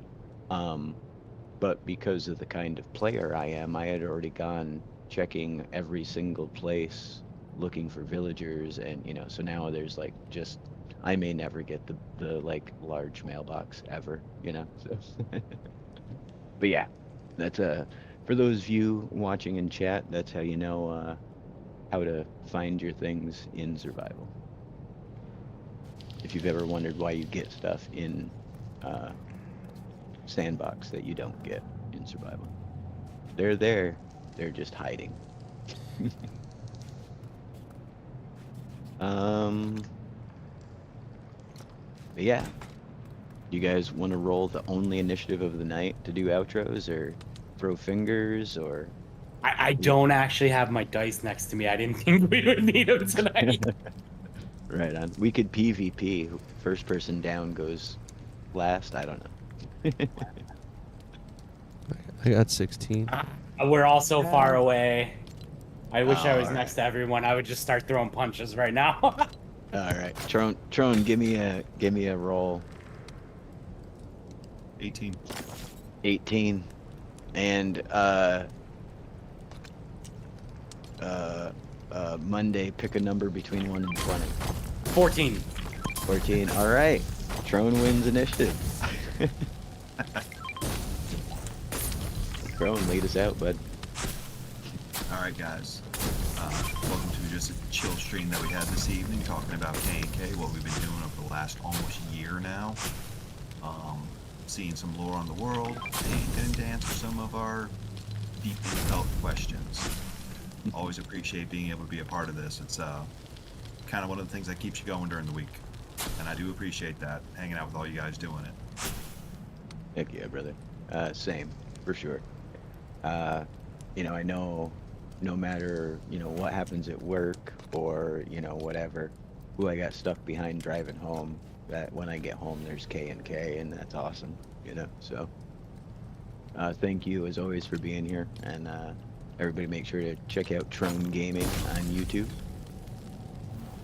Playing a variety of games now, which is exciting. Baldur's Gate 3, which is the core mechanics of D&D, which we're trying to emulate here. And you're starting a Lego Star Wars roleplay server, correct? Yeah, I've been messing around with that for a little bit. I got the first 3 areas started off, a rough outline of kind of how I would like a story to go type deal. And it's open for anybody who wants to join. Right on. You can find Tron at Tron Gaming, obviously, in his comment section. But if you were to join the Council of Bricks, exactly, we a bunch of us, all of us in here actually right now, are in the server. We all have our own little showcase channels and our own little Russian doll discords within the larger Discord. So it's pretty fun. And so anybody's welcome to come join it. We've got a bunch of people in there. So many people, and many creators who have a similar setup as well. So. Not to mention some people who've just returned recently to the game. That's right. And some surprisingly big names that you wouldn't expect to hang out with little old me. So, yeah. Hopefully we will see you all there. If one of you wants to drop a link in the chat, there you're welcome to. And then Remy with 16. All right. I want to say thank you, again for having me in Kaverns and Klombos and doing this. I kind of like these little interlude sessions where we discuss things and talk and just kind of like, just share ideas and stuff. Yeah, absolutely. But yeah, you can find me streaming on Remy Lexington. Tomorrow, from 12 to 4, I'm a part of that Creators for a Cure and I'm gonna be streaming for a charity for type 1 Oh, diabetes. cool. So that'll be between 12 and 4 tomorrow. Come on by, see, I'm going to be building a kind of like a vacation spot for Rufus the bear, who is the mascot of the charity, the type 1 diabetes charity. Right on. Um, That's I think Haskins is gonna part of that too, right? yeah. I hadn't even heard about it until I saw his post, and now where did you hear about the? Brave builds. When I popped Oh, into yeah, yeah. his stream, and it's actually because his son has type 1 diabetes, so he was kind of Oh, no. chosen to be kind of like a I don't know, like a leader to to his group charity thing. So he's kind of Yeah, he yeah. invited me to do it, and then he invited I guess like a whole bunch of other people too. Yeah. So yeah. That's awesome. That's incredible. Yeah. Yeah, I don't get out much, so I didn't hear about it. Yeah, I probably wouldn't have Um,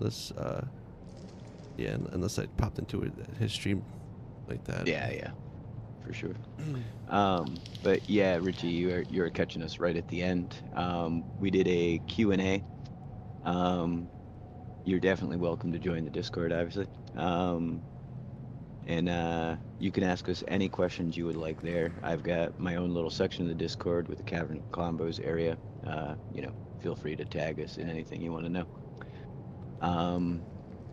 But yeah, Remy, that is awesome. So everybody, definitely check out Remy Lexington on YouTube, TikTok, Twitch.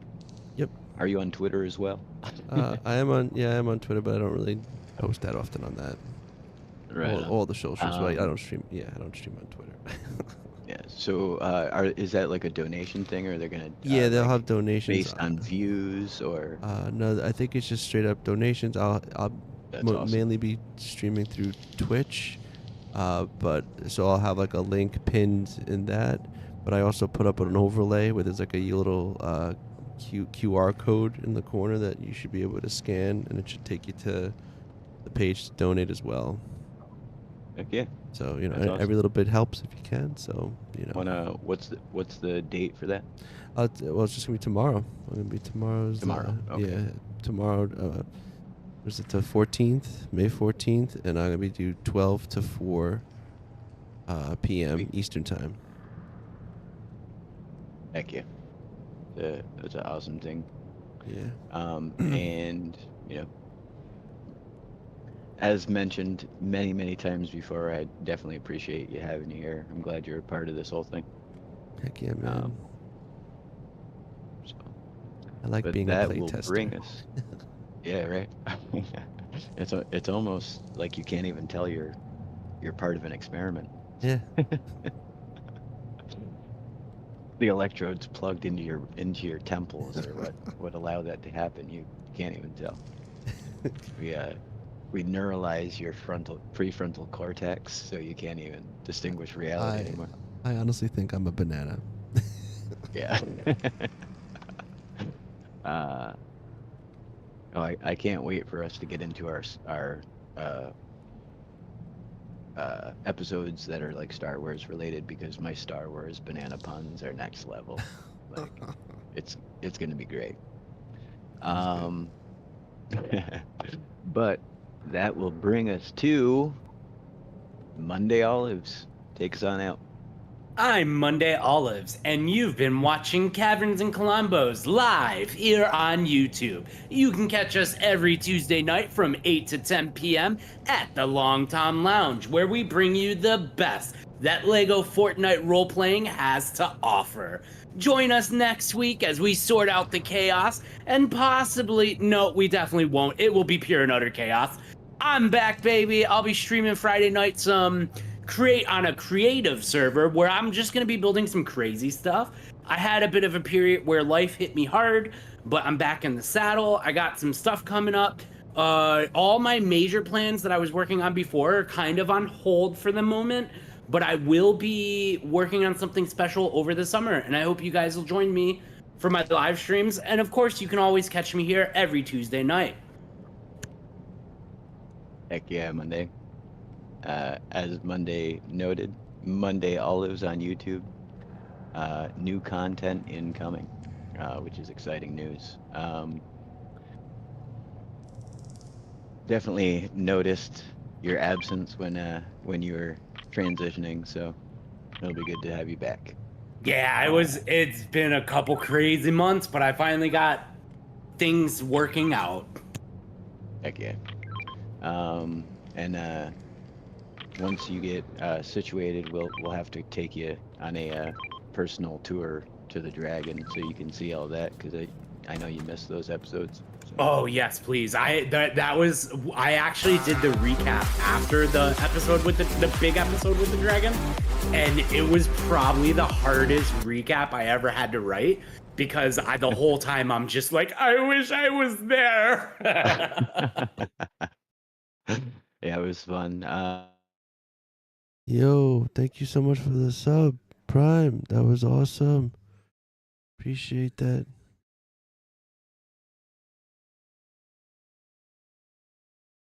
And the fear effect is gonna, you're not gonna be able to break it, and then the onceler shows up on the unicorn, and breaks the fear.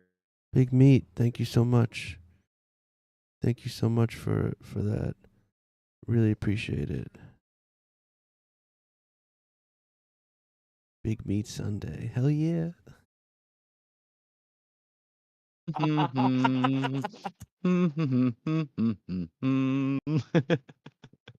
That's incredible. Yeah, yeah.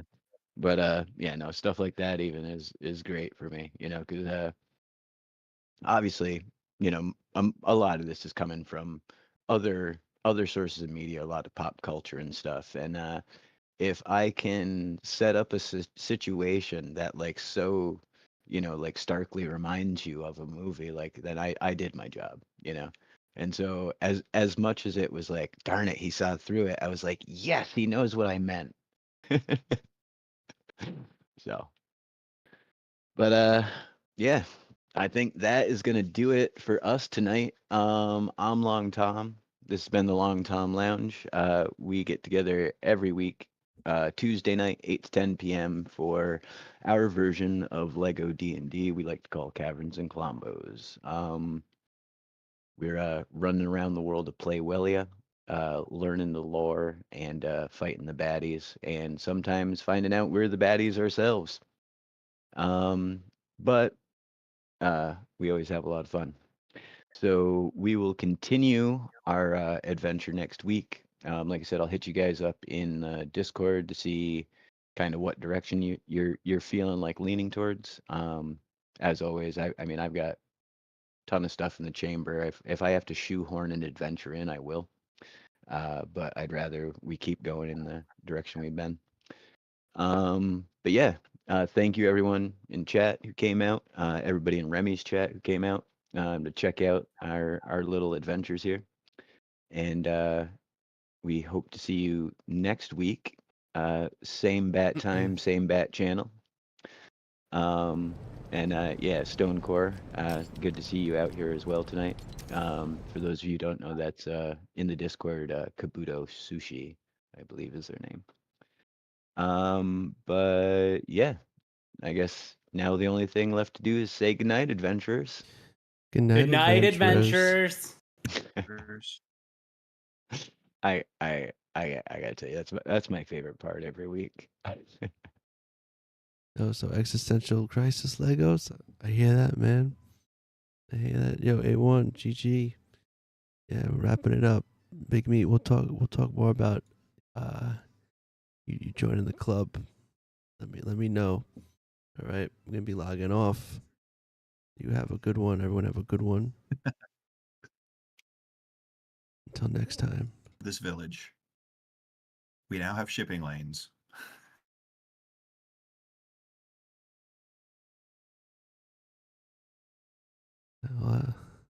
It's time, brother. Hell yeah. Hell yeah. All right. You guys all have a good night. I'll catch you all in the morning, in the afternoon, tomorrow.